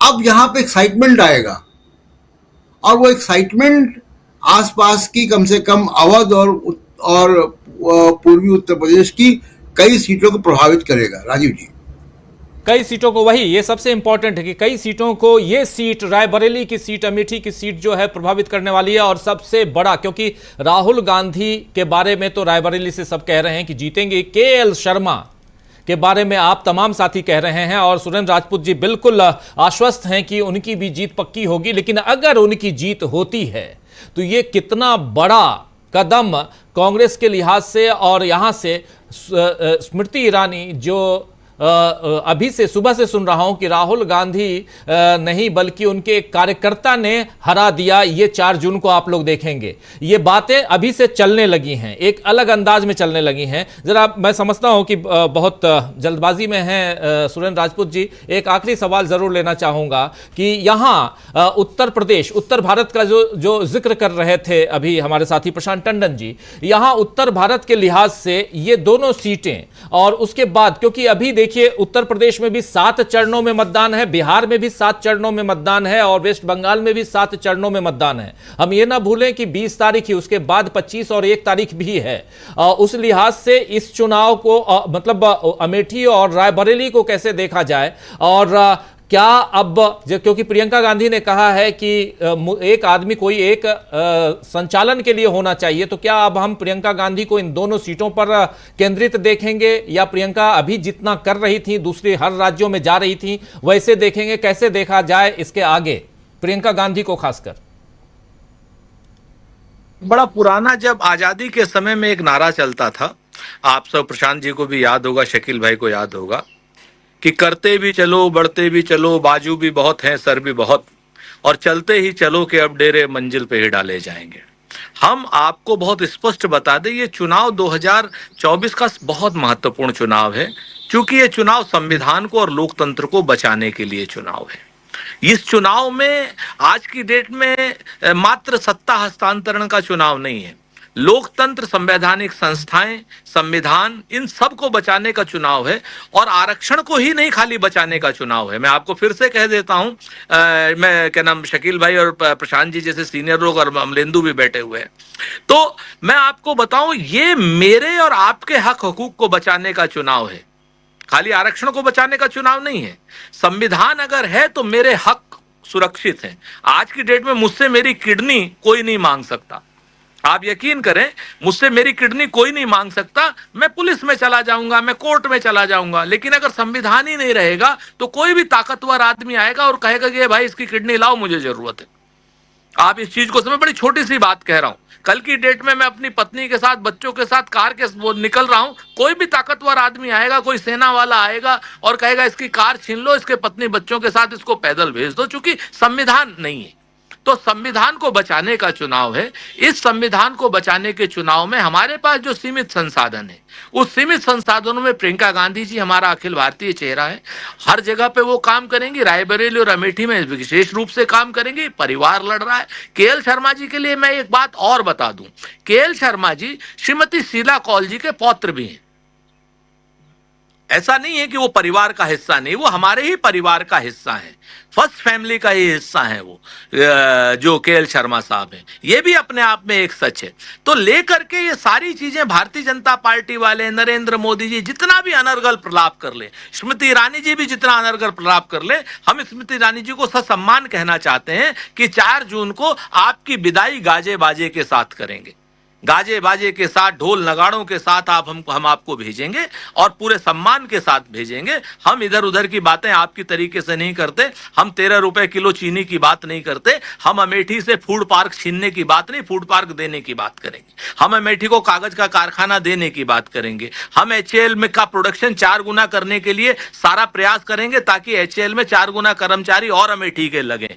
हम अमेठी को नए अस्पताल देंगे और संजय गांधी अस्पताल को और बड़ा करेंगे, जिस अस्पताल को स्मृति ईरानी जी ने बंद करा दिया था। तो हम आपको बहुत जिम्मेवारी से कहना चाहते हैं कि आने वाले समय में नरेंद्र मोदी जी जितना भी अनर्गल प्रलाप कर ले, हिंदू मुसलमान कर ले, भारत पाकिस्तान कर ले, मंगल सूत्र के पीछे छुप जाएं। बड़ी मजे की बात बताऊं आपसे कि मंगल सूत्र कल लखनऊ में भाजपा सांसद के कार्यालय में जो उनकी वैन चलाता था मोदी जी की गारंटी वाली, उसकी पत्नी का मंगलसूत्र चोरी हो गया भाजपा कार्यालय में। आप कहिएगा तो मैं वो वीडियो भी भेज दूंगा आपको, जिसमें वो पूरा बेचारा खड़ा हुआ है। तो मंगलसूत्र जब भाजपा कार्यालय में सुरक्षित नहीं है, ये दूसरे के मंगलसूत्रों को क्या सुरक्षित करेंगे? तो ये सारी चीजें हैं। आने वाले चुनाव में बहुत साफ है कि नरेंद्र मोदी जी की जुमलेबाजी नहीं चलेगी। संविधान की रक्षक लोग इस सरकार में आएंगे, इंडिया ब्लॉक की सरकार बनेगी और 4 तारीख को पूरे गाजे बाजे के साथ सशक्त विपक्ष के रूप में नरेंद्र मोदी जी की स्थापना की जाएगी। शुक्रिया सुरेंद्र राजपूत जी हमारे साथ जुड़ने के लिए और बहुत महत्वपूर्ण जानकारी देने के लिए बहुत बहुत शुक्रिया आपका। और इस बीच हमारे साथ जुड़ गए हैं हेमंत अत्री जी, वरिष्ठ पत्रकार हैं, आप सब जानते हैं। हेमंत अत्री जी, आपका स्वागत करता हूं। और घटनाक्रम बहुत तेजी से बदलते हुए सुबह से लेकर हम लोग, हालांकि चर्चा बहुत गर्म थी और उन सब के बीच नाम जो है वो दोनों अब आपके हमारे सामने है। आपकी भी पहली प्रतिक्रिया जानना चाहता हूं। और राहुल गांधी का रायबरेली जाना, इसके क्या मायने हैं? और केएल शर्मा को स्मृति ईरानी के सामने उतारना, इसके क्या मायने हैं? जरा आपका नजरिया इस पर। के अंदर एक नैरेटिव बनाया जा रहा है जो लोग तमाम बनाते हैं, उसमें मेरे को और आपको बहुत ज्यादा चिंता करने की जरूरत है नहीं। और दूसरा नैरेटिव वो है जो हकीकत है, और हकीकत ये है आज की तारीख में कि जो कुछ ये किया गया है इसमें कुछ भी अनएक्सपेक्टेड नहीं। राहुल गांधी पहले दिन से एक बात बड़ी लगातार स्पष्ट करते आ रहे हैं कि वो वायनाड किसी भी कीमत पर नहीं छोड़ेंगे। परिवार ने फिलहाल के लिए फैसला किया कि परिवार का केवल एक व्यक्ति चुनाव लड़ेगा। उसमें यह फैसला हुआ कि राहुल गांधी लड़ेंगे, प्रियंका नहीं लड़ रही है फॉर द टाइम बिंग। ये एक पूरी स्ट्रेटेजी है। किसी भी दल को, किसी भी परिवार को अपनी स्ट्रेटेजी तय करने का अधिकार है। हम और आप उनकी स्ट्रेटेजी तय नहीं कर सकते हमारी लाइकिंग और डिसलाइकिंग पे। राहुल गांधी वायनाड से नहीं छोड़ेंगे, ये पहले दिन से स्पष्ट है। ठीक, अगले साल केरला के अंदर चुनाव भी है, कोई भी गलत मैसेज देना नहीं चाहेंगे। परिवार में यह था कि दोनों लड़ेंगे या एक लड़ेगा, तय हो गया एक लड़ेगा। राहुल गांधी अमेठी के साथ ज्यादा समय लगाने की बजाय जो अपनी पारिवारिक जो उनकी वो है डेन है, वहां अमेठी चले गए, रायबरेली चले गए। और अब यह बिल्कुल स्थिति स्पष्ट है कि यहां से केएल शर्मा साहब लड़ेंगे अमेठी से। कई बार क्या होता है कि आप खुद लड़ने की बजाय अपने हनुमान से भी तो दुश्मन को हरवा सकते हो ना। ये वो स्ट्रेटेजी है जिसके पीछे काम कर रही है। और चूंकि राहुल गांधी को प्रचार करना है पूरे देश के अंदर, अभी भी चुनाव देश के अंदर 5 फेसेस का पड़ा हुआ है, बचा हुआ है, उनको हर जगह घूमना, वो एक जगह नहीं फंस सकते। तो पूरी की पूरी जो योजना है वो ये है कि राहुल गांधी के लिए रायबरेली रिलेटिवली इजी सीट है, भागने की बात नहीं है, वो स्ट्रेटेजी की बात है। और वो रायबरेली सीट जीतकर भी वो खाली करेंगे और प्रियंका गांधी बाई इलेक्शन लड़के, क्योंकि सोनिया गांधी ने, अगर आपको ध्यान हो, जब उन्होंने इस्तीफा दिया था, जब अपने राज्यसभा में ज्वाइन की थी, जो चिट्ठी लिखी थी उन्होंने रायबरेली के लोगों को, उन्होंने पूरे रायबरेली के लोगों का आभार व्यक्त किया था और ये कहा था कि हमारे परिवार का संबंध आपके साथ जुड़ा रहेगा। तो रायबरेली तो अल्टीमेटली आना ही था। सवाल ये था कि राहुल आएंगे या प्रियंका आएंगे, सीधे आएंगे या वाया मीडिया होके आएंगे। अब ये स्थिति स्पष्ट हो गई है कि राहुल चुनाव लड़ेंगे, उसके बाद बाई इलेक्शन जब होगा प्रियंका आ जाएंगी यहां पर। और इसमें कुछ भी अजूबा नहीं। राहुल गांधी हो, सोनिया गांधी हो या कोई भी व्यक्ति हो, वो उत्तर प्रदेश की राजनीति को एकदम छोड़ करके केरला पे डिपेंडेंट नहीं हो सकता। तो एक योजना का ये भी हिस्सा है कि प्रियंका एक स्टेज के बाद रायबरेली के जरिए उत्तर प्रदेश और साउथ इंडिया के हिसाब से राहुल गांधी वायनाड में। एक ये लार्जर पर्सपेक्टिव है। और दूसरी बात, जो लोग कह रहे हैं कि ये तो बहुत ही छोटा सा कारिंदा खड़ा कर दिया केएल शर्मा। केएल शर्मा की एक चीज खासियत राजीव भाई आप सबको समझनी पड़ेगी, वो 40 साल से इस पूरी कंस्टिट्यूएंसी को नर्चर कर रहे हैं गांधी के लिए। Basically he is a man from Punjab, Punjab के हैं वो रहने वाले। राजीव गांधी उनको लेकर के आए थे। राजीव गांधी के जितने भी साथी थे, that included family people like Arun Nehru, वो सब छोड़ के भागे। लेकिन जो केएल शर्मा है वो आज तक उनके साथ चट्टान की तरह मजबूत है। दूसरी बात, आज की तारीख में राहुल या सोनिया या प्रियंका उतने लोगों को नहीं जानते रायबरेली और अमेठी में जितना केएल शर्मा जानते हैं व्यक्तिगत तौर पे, क्योंकि वो उनके रिप्रेजेंटेटिव है लगातार वहां पर। हर मोहल्ले, हर गली के अंदर उनका डायरेक्ट कनेक्ट है। इतना कनेक्ट ना तो गांधी परिवार का था, ना इतना स्मृति ईरानी का है, और ना हो सकता है। 5 साल, 10 साल और 40 साल में बहुत बेसिक फर्क है। और जहां तक अथॉरिटी की बात है, केएल शर्मा बेसिकली गांधी, बेशक गांधी हो या ना हो, लेकिन गांधी परिवार का ही सदस्य माना जाते हैं। और जो आज प्रियंका ने ट्वीट भी किया उसमें साफ लिखा कि वो हमारे परिवार के सदस्य हैं। इनिशियली 1-2 दिन जो ये मीडिया जो भी गंदगी फैलाएगा कि ये कर दिया वो कर दिया, वो उसका कोई मतलब नहीं है। मुझे लगता है अमेठी में बहुत शानदार चुनाव होगा। और प्रियंका गांधी जिस तरीके का जोर लगाने की सोच रही है वहां पर, जिस तरीके से कैंप करने की बात है, जो प्लानिंग अंदर खाने, राहुल के पास उतना समय नहीं है, लेकिन प्रियंका निश्चित तौर पर वहां समय लगाएगी 2 से 3 दिन का। और वैसे में कैंपेन, पिछली बार की जो चूक है, जो भूल है, उनसे भी सीखा है। और मुझे लगता है कि केएल शर्मा का चुनाव बहुत ज्यादा प्रोफेशनल चुनाव होने वाला है, मुद्दों पे होने वाला चुनाव है, और स्मृति ईरानी की तमाम नाकामियों पर होने वाला चुनाव है। और अल्टीमेटली ये आएगा, आज मुझे और आपको दिख रहा था सुबह कि वहां खाली कुर्सियां पड़ी थी और सारी चीजें थी। ये एक शॉक होता है, पूरी कंस्टिट्यूएंसी को एक शॉक लगा दे, were expecting for Rahul Gandhi himself. लेकिन इस बात को शाम तक रियलाइज करके कि स्ट्रेटजी क्या है, सारी चीजें काबू में आ जाएंगी। मीडिया चाहे कुछ भी करता रहे, वहां पर बहुत ही रोचक चुनाव होने जा रहा है अमेठी के अंदर। और केएल शर्मा, जो एक गुरु गोविंद सिंह एक बात कहते थे, चिड़िया नाल दे बाज लड़ावा ता गोविंद सिंह नाम धरावा। क्या पता राहुल गांधी की यही स्कीमों के स्मृति ईरानी के साथ में क्यों, उनके लिए तो केएल शर्मा ही बहुत है। ये भी एक स्ट्रेटजी का हिस्सा है। तो इस पूरे मामले में इसको एक नजरिया वो है जो सारी जनता देख रही है राजीव जी, और दूसरा नजरिया है स्ट्रेटजी का कि राहुल को चूंकि वायनाड कंटिन्यू करना है और रायबरेली फैमिली के अंदर रहनी है, और परिवार में यह तय हुआ कि एक ही व्यक्ति फिलहाल चुनाव लड़ेगा, क्योंकि मोदी को परिवारवाद शब्द कहना भी बहुत पसंद है। तो उसको काउंटर करने के लिए भी कि भाई राहुल ही लड़ेंगे, प्रियंका आ जाएंगी बाई इलेक्शन के बाद। तो इतना जो कुछ कहा जा रहा है, बताया जा रहा है, जो जल्दबाजी में टिप्पणियां की जा रही है, मुझे लगता है कुछ समय चलने दीजिए। बहुत जबरदस्त कैंपेन होने वाला है, बहुत जबरदस्त अमेठी के अंदर माहौल बनेगा।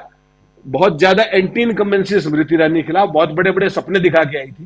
13 रुपए किलो चीनी भी देनी थी अगर किसी एक आदमी को 1 किलो भी मिली हो तो उनकी जो नाकामियां हैं और जो इनका कनेक्ट है केएल शर्मा का, वो इस चुनाव के अंदर डिसाइसिव होने वाला है, ऐसा मेरा मानना है। अभी आप कह रहे हैं कि वायनाड यहां छोड़ देंगे, वायनाड से उसके बाद प्रियंका गांधी, तो प्रियंका गांधी को अभी उतर जाना चाहिए था। प्रियंका अभी क्यों नहीं चुनाव लड़ रही हैं फिर? क्योंकि जब बाद में आना है और राहुल गांधी को वायनाड में ही रहना है, तो फिर अभी प्रियंका गांधी चुनाव लड़ती। नहीं राजीव जी, आप बिल्कुल ठीक कह रहे हैं, लेकिन परिवार के अंदर एक तय हुआ कि फिलहाल के लिए आम चुनाव में, क्योंकि बार बार परिवारवाद की बात आ रही थी, उस चीज को भी काउंटर नेगेटिव करने के लिए, नेगेट करने के लिए एक हर परिवार में, एक पार्टी में डिसीजन होता है कि भाई परिवार का एक आदमी फिलहाल के लिए चुनाव लड़ेगा, प्रियंका बाद में लड़ लेंगे, उसमें कोई बनाई तो है नहीं। लेकिन एक पोस्टरिंग भी तो एक कोई चीज होती है ना, कि देखिए दोनों बहन भाई नहीं लड़ रहे हैं, कैंपेनिंग की भी जरूरत है, सारी बात है। और अब आप देखिए आज के बाद केवल 15 दिन कैंपेन होगा, टुडे इज 3rd, उसके बाद केवल 18 तक कैंपेन है, 20 को तो चुनाव है यहाँ पर। तो इस सारे के अंदर एक स्ट्रेटेजी के तहत ये किया गया है। अब ये कितनी कामयाब होती है नहीं होती है, वो आने वाले समय में देखा जा रहा है। जरूरी नहीं है कि दोनों बहन भाई लड़े, ये कहां लिखा हुआ है जी? क्या आप कैसे देखते हैं? और अभी सुरेंद्र राजपूत जी से भी हम लोग बात कर रहे थे, आपने उनकी बातें भी सुनी। इस बीच प्रधानमंत्री नरेंद्र मोदी का सीधा हमला राहुल गांधी पे हुआ है और कह रहे हैं कि राहुल गांधी जो डरो मत का नारा दे रहे थे, वो डर के भाग गए, अमेठी से रायबरेली पहुंच गए। वो यहां से भी वायनाड से भी हारेंगे और रायबरेली से भी हारेंगे। उनकी बातें, उनकी प्रतिक्रिया वो समझ सकता हूं कि विपक्षी दल के नेता हैं, प्रधानमंत्री हैं, और लेकिन क्या आपको लगता है सत्ता पक्ष को ये जोरदार झटका है, या ये मतलब कोई ना कोई गांधी परिवार से आना था और इसको उसी हिसाब से सत्ता पक्ष आज की तारीख में देख रहा है? क्योंकि चुनाव बिल्कुल बीच में है, जब बीच मझधार जिसको बोलते हैं वहां पे है, और वैसे में ये कदम अमेठी से राहुल गांधी का नहीं उतरना क्या मायने रखता है?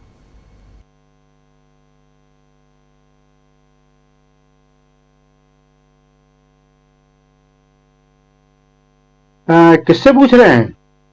से पूछ रहा हूं शकील राजीव जी, हमसे पूछ रहे हैं? हमसे पूछ रहे हैं जी। देखिए राजीव जी, राहुल गांधी डर गए। अभी तो हम बता रहे थे कि उस शख्स में जो सबसे बड़ा एक गुण है, सबसे बड़ा, वो उनकी निर्भयता ही है।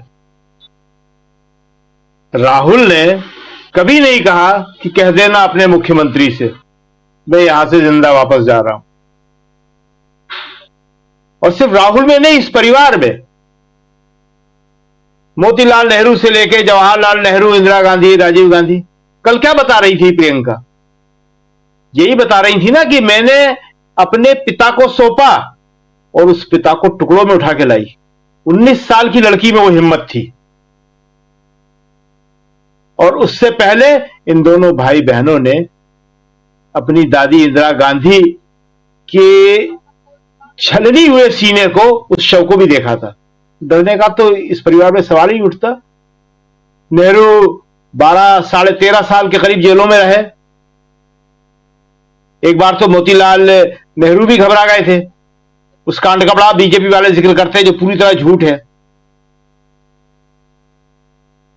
लेकिन नेहरू ने न कभी माफी मांगी, न कभी डरे, और मोतीलाल जी को वापस कर दिया। तो डरने वरने का तो खैर कोई सवाल नहीं है। ये हमने पहले भी बताया और बड़े साफ तौर पे हम कल भी कह चुके थे, और आज भी इसको फिर बता देते हैं कि राहुल कुछ फैसले अपने मन से करते हैं। ठीक है, हर आदमी को यह हक है। उन्होंने एक फैसला लिया है राहुल ने, और राहुल की नाराजगी वाजिब है एक हद तक। ऐसा नहीं है कि कोई गैर वाजिब है। अमेठी से राहुल की जो नाराजगी है, 2014 से लेके 2019 तक उन्होंने वहां बहुत काम किए हैं राहुल ने, और सबसे मिलने के लिए सुलभ भी रहे हैं राहुल। वहां पे कोई भी आदमी कभी भी चाहता था तो राहुल से मिल लेता था, और राहुल उसकी मदद करते थे, राहुल काम कराते थे। तो राहुल को उम्मीद नहीं थी कि 2019 में अमेठी की जनता से उन्हें यह परिणाम मिलेगा। राहुल दुखी थे, राहुल दुखी है, ठीक है, उसमें कोई बुराई नहीं है। और जैसा कि हमने कहा कि प्रियंका को उदाहरण भी दिया कि प्रियंका भी कहती है कि मैं भी नाराज थी, मैं तो पूरे देश से नाराज थी, लेकिन मेरी नाराजगी दूर हुई। मेरी समझ में आ गया कि मैं अपने देश से प्यार करती हूं, इसलिए मेरा नाराज होने का अधिकार है। मेरे पिता चले गए, लेकिन वो नाराजगी धीरे धीरे खत्म हो गई। संजय गांधी का उदाहरण हमने दिया। 77 में संजय गांधी तो बहुत भयानक रूप से नाराज हुए थे, वो तो बोल के नाराज होते थे संजय गांधी तो। राहुल तो अंदर नाराज होते हैं, नेहरू की तरह। नेहरू की नाराजगी जो होती थी वो दिखती थी। नेहरू बोल के नाराज होते थे, गुस्से में नाराज होते थे। और नेहरू तो छड़ी वड़ी भी उठा लेते थे अपनी, मालूम होगा, पढ़ा होगा बहुत सारे लोगों ने जिन्होंने नेहरू को पूरा पढ़ा है। हमने करीब करीब पूरा पढ़ने की नेहरू को कोशिश की है। उस वक्त नेहरू पे जिसने जितना लिखा है वो भी पढ़ने की सारी कोशिश की है। नेहरू तो अपनी छड़ी भी उठा लेते। 1947 के वक्त में जब दंगों की नौबत आ रही थी तो नेहरू खुद छड़ी उठा के भीड़ की तरफ दौड़ पड़े थे। तो ऐसे ही संजय गांधी भी नाराज हो जाते थे, ज्यादा नाराज हो जाते थे, लेकिन उनकी भी नाराजगी दूर हुई। और अब रायबरेली से लड़ रहे हैं राहुल गांधी, उनकी भी नाराजगी दूर जाएगी। मगर डर वर जो मोदी जी ने कहा वो तो कहेंगे। अब उनको एक मौका मिला है, उस मौके को वो छोड़ेंगे नहीं।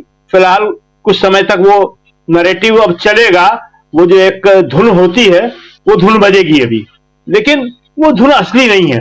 और वो देश की जनता भी जानती है, कांग्रेस का कार्यकर्ता भी जानता है, और सब जानते हैं कि राहुल पर डरने का आरोप आप तो चिपका नहीं सकते। राहुल डरते नहीं हैं। भाई देखिए, ये जो भी पाकिस्तान को लाए और पाकिस्तान की जो बात कर रहे हैं कि वहां किसी ने कह दिया, इमरान खान तो प्रधानमंत्री थे वहां पे, वो तो किसी कोई मंत्री है, हम तो जानते भी नहीं है किस मंत्री ने कहा है। इमरान खान तो प्रधानमंत्री थे वहां पे पाकिस्तान के। उन्होंने मोदी सरकार की एक बार नहीं, दो बार नहीं, तीन बार नहीं, कई बार तारीफ करी कि नहीं करी? मोदी जी का नाम लेके और मोदी सरकार की तारीफ।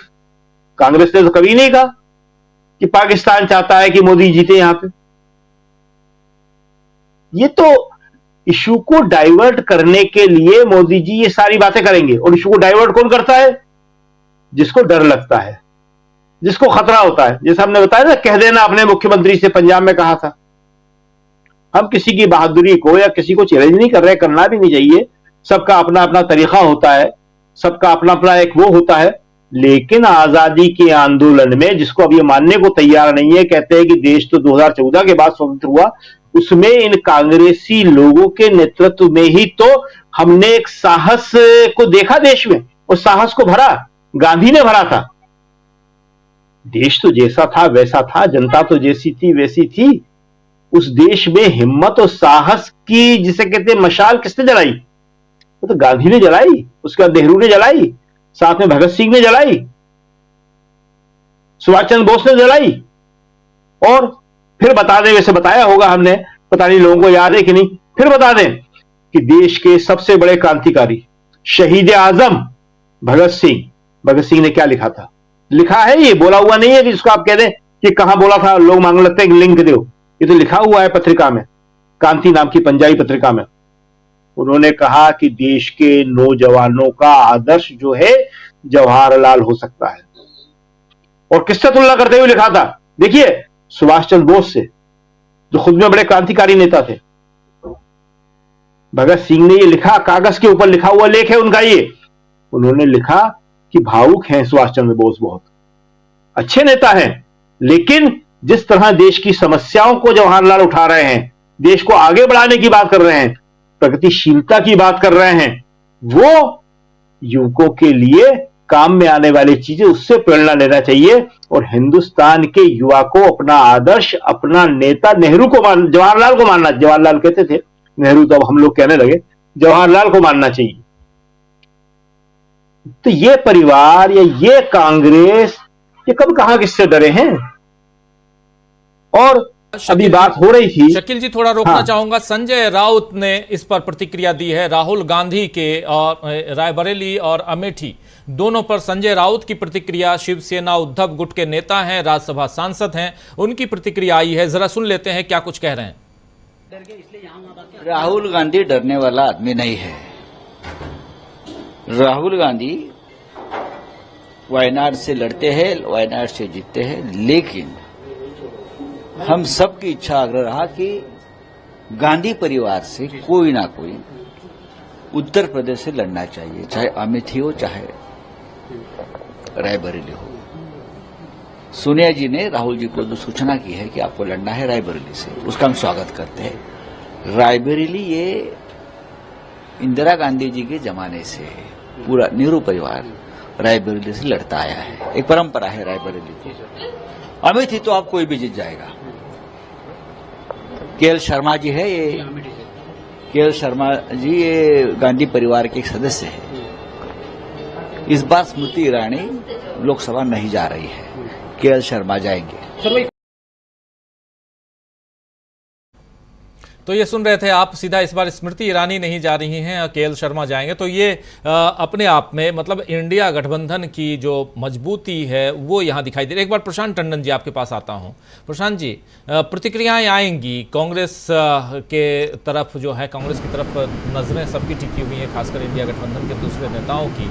और इस बीच प्रियंका गांधी कही है कि 6 तारीख के बाद से मैं लगातार फोकस करूंगी इन्हीं दोनों सीटों पर। 6 तारीख के बाद से वो लगातार रहेंगी, यानी कि ये तय माने हम कि अगले 12 दिनों तक प्रियंका गांधी, 10 दिनों तक प्रियंका गांधी वहीं रहने वाली हैं, डेरा डाल करके। इस बार का चुनाव एक अलग तरह का चुनाव लड़ने जा रही है कांग्रेस पार्टी इन दोनों सीटों पे, ये तो साफ दिखाई दे रहा है। आपकी प्रतिक्रिया संजय राउत ने जो कहा है उस पर, और कुछ और जोड़ना चाहें तो? जी, हम लोग तो राजनीतिक विश्लेषक हैं, तो भावनाओं से हटकर 2 कदम पीछे हो खींचकर एक बिग पिक्चर देखने की कोशिश करते हैं। बिग पिक्चर क्या है? बिग पिक्चर यह है कि ये 2 चरण जो चुनाव के हुए वो इंडिया गठबंधन के लिए अच्छे गए, मोदी साहब के लिए अच्छे नहीं गए।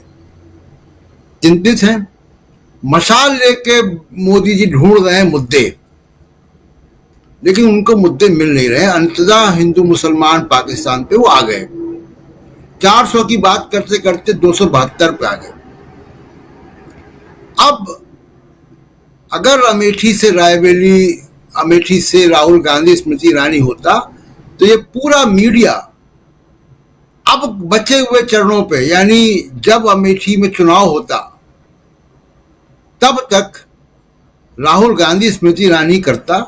स्मृति ईरानी रोज एक कोई साउंड बाइट देती, मीडिया उसको चलाता, और ये चुनाव पूरा का पूरा जो उत्तर भारत का चुनाव खासकर वो अमेठी स्मृति ईरानी वर्सेस राहुल गांधी केंद्रित हो जाता। कांग्रेस इसको नहीं चाहती रही होगी। कांग्रेस चाहती रही होगी कि जिन मुद्दों पर चुनाव अभी हो रहा है, संविधान, आरक्षण, वैक्सीन भी एक इशू आ गया, और तमाम रोजगार के मुद्दे हैं, कांग्रेस का अपना घोषणा पत्र है, उन सब से फोकस हट जाता। अब कैमरे अमेठी नहीं जाएंगे, अब रोज स्मृति ईरानी की साउंड बाइट नहीं चलेगी। रायबरेली से जीतना एक औपचारिकता मात्र है केवल राहुल गांधी का। तो कांग्रेस जो लंबे समय से गुगली फेंक रही थी, कभी रॉबर्ट वाड्रा आ रहे थे, कभी आशीष कौल आ रहे थे, वो इसीलिए गुगली फेंक रही थी कि ये आ जाए जाल में, और ये जाल में आ गए। उन्होंने कमजोर कैंडिडेट रायबरेली से दे दिया। और अब अमेठी की जो लड़ाई है वो इनसिग्निफिकेंट है, वो हाशिए पर चली गई।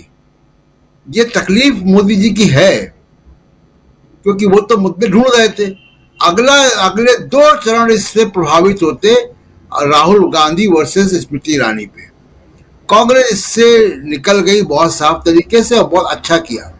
इसीलिए राजीव जी, आप ही के प्रोग्राम में हम लोग कई बार चर्चा कर चुके कि अमेठी से कोई स्थानीय व्यक्ति को चुनाव में लड़ा दें। जो अभी हेमंत जी बता रहे थे गुरु गोविंद सिंह की कहावत, तो कि चिड़िया नाल में बाज लड़ावा, तो ये कांग्रेस ने कर दिया, अच्छा किया। और अब चुनाव वापस कांग्रेस के मैनिफेस्टो, संविधान, आरक्षण, रोजगार, महंगाई, इन सब पर वापस चुनाव आ जाएगा। राजीव एक मिनट के लिए सुनते हैं, पहले केएल शर्मा ने अभी बात की तो क्या कुछ कहा, जरा सुन लेते हैं, फिर हेमंत अत्री साहब के पास आता हूं, सुनिए जरा। तो देखिए, आप ही के बारे में हम बात कर रहे हैं, लगातार आपके बारे में पूछ रहे हैं। आप मुझे बताइए, कार्यकर्ता तो यहाँ पर ये बार बार कह रहे हैं कि आपको जमीन से लेकर हर बूथ पे सब लोग जानते हैं, आप बहुत वफादार रहे हैं, और इनका कहना है कि खेत में खलियान में काम करने वाला और महलों में रहने वाले सब आपको जानते हैं। आप भी ऐसे ही सोचते हैं? नहीं, देखो, ये जो अभी तो यंग जनरेशन हमारी खड़ी है, तो मैंने शायद इनके पिताजी वगैरह या अबू से काम किया होगा, तो ठीक है, क्योंकि अभी यंग जनरेशन में थोड़ा, लेकिन पुराने लोग मेरे को सारे जानते हैं कि मैं यहाँ 22 साल की उम्र में आया था। मेरी पहली शेप भी यहाँ जैस में हुई थी, ठीक है, तो मैं कंटिन्यू यहाँ पे काम कर रहा हूँ और मैंने पूरी निष्ठा के साथ किया, दिल से। जब मेरा दिल मानता था कि ये काम हो गया, तब मैं उसको करता था कि भैया ये काम तब हुआ। तो इसलिए मेरी यहाँ पे, क्योंकि मेरी बहुत लंबी यादें जुड़ी हुई हैं, मेरा प्राइम ऑफ माई यूथ, जो मेरी पूरी जवानी है, वो अमेठी के अंदर ही हुई है। ठीक है। क्या सीधा सीधा केएल शर्मा से बातचीत हमारी सहयोगी बुशरा खानम ने, और अभी थोड़ी देर पहले उन्होंने बातचीत की थी और कह रहे हैं कि 22 साल की उम्र में मैं यहाँ आ गया था और 22 साल से लेकर अभी 62 साल की उम्र हो गई, और इस उम्र में अभी तक बहुत लोग जान रहे हैं, जायज़ का जिक्र कर रहे हैं कि वहाँ आ गया था, और उसके बाद ये दोनों एरिया अमेठी और रायबरेली ये बहुत अच्छी तरह से जाना हुआ है केएल शर्मा का। हेमंत अत्री साहब, क्या कुछ कहेंगे आप, कितना यहाँ से, क्योंकि एक कॉन्फिडेंट तो दिखाई दे रहे हैं, कल भी उन्होंने हम लोगों से बातचीत की थी, लेकिन कल ये बात सामने नहीं आई थी कि यही चुनाव लड़ने जा रहे हैं, और आज जब यहाँ घोषणा हो चुकी है उसके बाद फिर से चर्चा इन्होंने की बुशरा खानम से, और आपने सुन ही लिया। देखिए, इसमें जो राजीव जी सबसे इंपॉर्टेंट बात है ना, ये एक तो ये जमीनी कार्यकर्ता है, बिल्कुल जमीन से जुड़े हुए व्यक्ति है, और किसी तरीके का अहंकार या दम्भ नहीं है, ना तो सत्ता का ना किसी और चीज का। और स्मृति ईरानी को अगर आप पूरा उनका बैकग्राउंड देखेंगे, उनका जो अहंकार है वो कुछ हो या ना हो, वो हमेशा सातवें आसमान पे रहता है। वो यहाँ का बेसिक निर्णायक फैक्टर अगर कोई होगा तो सबसे बड़ा फैक्टर ये होने वाला है। बेसिकली क्या है कि केएल शर्मा ने यहाँ पर 40 साल तक काम किया है, बिना किसी पद, लोभ या लालच के, एक सच्चे रिप्रेजेंटेटिव के नाते, गांधी नेहरू परिवार के रिप्रेजेंटेटिव के नाते। अब उनको उसका इनाम मिला है, उसका फल मिला है। हो सकता है 1-2 दिन तक ये मीडिया का जो ये प्रचार किया जा रहा है, जो मोदी जी कह रहे हैं भाग गए, आ गए, फला करके, उसका असर 1-2 दिन रह सकता है, हो सकता है। लेकिन जैसा प्रियंका गांधी का मैंने कहा पिछले स्लॉट में भी कि प्रियंका गांधी यहाँ पर डेरा डालने वाली, और जो टोन और टेंडर उन्होंने पिछले कुछ दिनों से पकड़ रखा है, और खासतौर पर जो कल उन्होंने शहादत को लेकर के, परिवार को लेकर के जो बातें कही, उसके बाद तो मुझे लगता है कि प्रियंका गांधी के उस तरह के भाषण अगर 1-2 अमेठी और रायबरेली में हो गए, तो खासतौर पर स्मृति ईरानी के लिए तो भागना मुश्किल हो जाएगा वहां से। बेसिकली क्या है कि स्मृति ईरानी, जैसे मोदी जी आए थे 2014 में, अच्छे दिन का दिखा करके सपना और तमाम चीजों का। पिछली बार राहुल गांधी क्यों हारे? पिछली बार एक बालाकोट था, उससे पहले पुलवामा था, और उसके बाद स्लाइटली मिसमैनेजमेंट भी हुआ। अगर आपको ध्यान हो तो केएल शर्मा रायबरेली चले गए थे लास्ट में, जब चुनाव का निर्णायक दौर था, और अमेठी रह गया था दूसरे लोगों के हवाले। जो माइक्रो मैनेजमेंट का काम है वो केएल शर्मा साहब करते हैं। तो वो जो लापरवाही हुई, वो जो चूक हुई, वो दोबारा ना हो, उसको ध्यान में रखते हुए ये सारा निर्णय किया गया है कि अमेठी तो कोई सा भी जीत लेगा, कोई दिक्कत नहीं है। अमेठी पे ज्यादा, जैसा प्रशांत जी ने कहा, जैसे बाकी साथियों ने कहा, कि इसको मोदी बनाम ये करने या स्मृति ईरानी बनाम राहुल बनने की बजाय नैरेटिव को मुद्दों पे रखा जाए, वरना ये 2 फेजेस में निकाल देते हैं कि भैया राहुल ये हो रहा है, वहां पे ये हो रहा है। तो एक ये समझदारी की रणनीति मुझे लगता है प्राइमा फेसी है ये, और ये चुनाव किस दिशा में जाता है ये बड़ा महत्वपूर्ण होगा। एक बात आप सबको माननी पड़ेगी, आपकी रिपोर्टर्स भी ग्राउंड रिपोर्ट कर रहे हैं, बाकी सारे हम लोग भी टच में हैं, कि अमेठी के अंदर लोगों के अंदर एक कहीं ना कहीं पिछली ये बात जरूर है मन में कि हमने राहुल गांधी के साथ गलत कर दिया, तो उसका प्रायश्चित करने की बात थी। बेशक राहुल ना आए, लेकिन केएल शर्मा भी परिवार का ही हिस्सा है। तो मुझे लगता है कि अमेठी की जनता जो नाराजगी स्मृति ईरानी से है, जो अहंकार उनका है, जो उन्होंने झूठ बोल करके जो लोगों को बहला फुसला करके जिस तरीके से यहाँ पे पिछली बार सीट जीत ली थी, यहाँ पर इंस्टेंट कनेक्ट ना केवल केएल शर्मा करेंगे अपने व्यक्तिगत संबंधों के आधार पे, बल्कि प्रियंका गांधी उसमें स्टारडम का भी एक तड़का लगा के, और आने वाला चुनाव जो अब के बाद, अभी तक देखिए राहुल और ये होते स्मृति तो और बात थी, अब ये चुनाव माइक्रो मैनेजमेंट के जरिए लड़ा जाएगा। क्योंकि स्मृति को भी ये पता है, बीजेपी के संगठन को भी ये पता है कि आखिरी व्यक्ति तक उनकी कहीं ना कहीं पहुंच है, व्यक्तिगत तौर पे, व्यक्तिगत नहीं है तो परिवार तक है। स्मृति की वो अप्रोच नहीं है, वो रीच भी नहीं है। अब स्मृति के लिए मुझे लगता है पहले से ज्यादा मुश्किल हो जाएगा जहां तक इस अमेठी चुनाव की बात है। और जैसा कि सारा देश जानता है, अमेठी और रायबरेली से एक मैसेज जाना बहुत जरूरी है। इसीलिए आपने देखा होगा प्रधानमंत्री ने फर्स्ट अवेलेबल अपॉर्चुनिटी पे कई दिन से वो जो शब्द प्रयोग करते हैं, शहजादा और तमाम, अगर वैसे देखा जाए, जब देश में सारी जो प्रीवियस परिस्थिति सब खत्म हो गया, देश में कोई राजवाड़े नहीं है, उसके बाद इस तरह के शब्द ना केवल आपत्तिजनक है बल्कि unbecoming of A conduct from A prime minister भी है।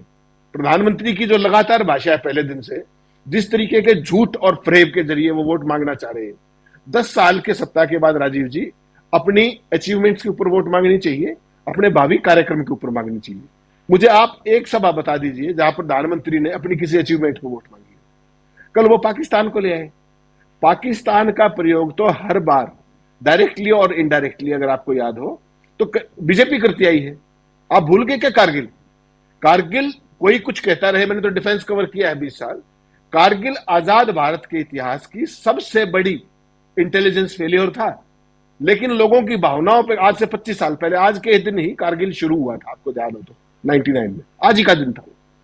तो पाकिस्तान के उस पर सवार होकर तो भारतीय जनता पार्टी आती है। ये तो कांग्रेस पार्टी थी जिसने दुनिया का नक्शा बदलते हुए, इंदिरा गांधी ने राजीव गांधी की दादी थी, राहुल गांधी की, जिन्होंने बांग्लादेश बना दिया था पाकिस्तान में से। तो कांग्रेस के पास तो बहुत कुछ कहने को पाकिस्तान के लिए। बीजेपी किस मुंह से कह रही है? कभी पार्लियामेंट अटैक, कभी विमान अपहरण, कभी कुछ। ये किसके वो रहे tricks of that way? Bharatiya Janata party को, प्रधानमंत्री को अपने गिरेबान में झांकना चाहिए कि वो देश के नैरेटिव को कहां लेके जा रहे हैं। पिछली बार याद नहीं आपको इमरान खान ने क्या कहा था कि अगर बीजेपी की सरकार आएगी तो अच्छा रहेगा, तो किसी और ने तो कुछ कहा नहीं। अब किसी एक अनजाने मंत्री ने कुछ कह दिया, उसको गाते फिर रहे हैं प्रधानमंत्री is basically bankrupt of ideas, of campaign ideas. इसीलिए वो किसी भी मुद्दे पर आने की बजाय जितनी झूठ इस चुनाव के अंदर उन्होंने बोली है, मुझे तो हैरानी है कि चुनाव आयोग कर क्या रहा है। किसी के जो आपका चुनावी घोषणा पत्र है उसको मिस अप्रोप्रिएट कर रहे हो, मंगलसूत्र छीन ले जाएंगे, आपकी भैंस छीन ले जाएंगे। ये प्रधानमंत्री की भाषा होती है।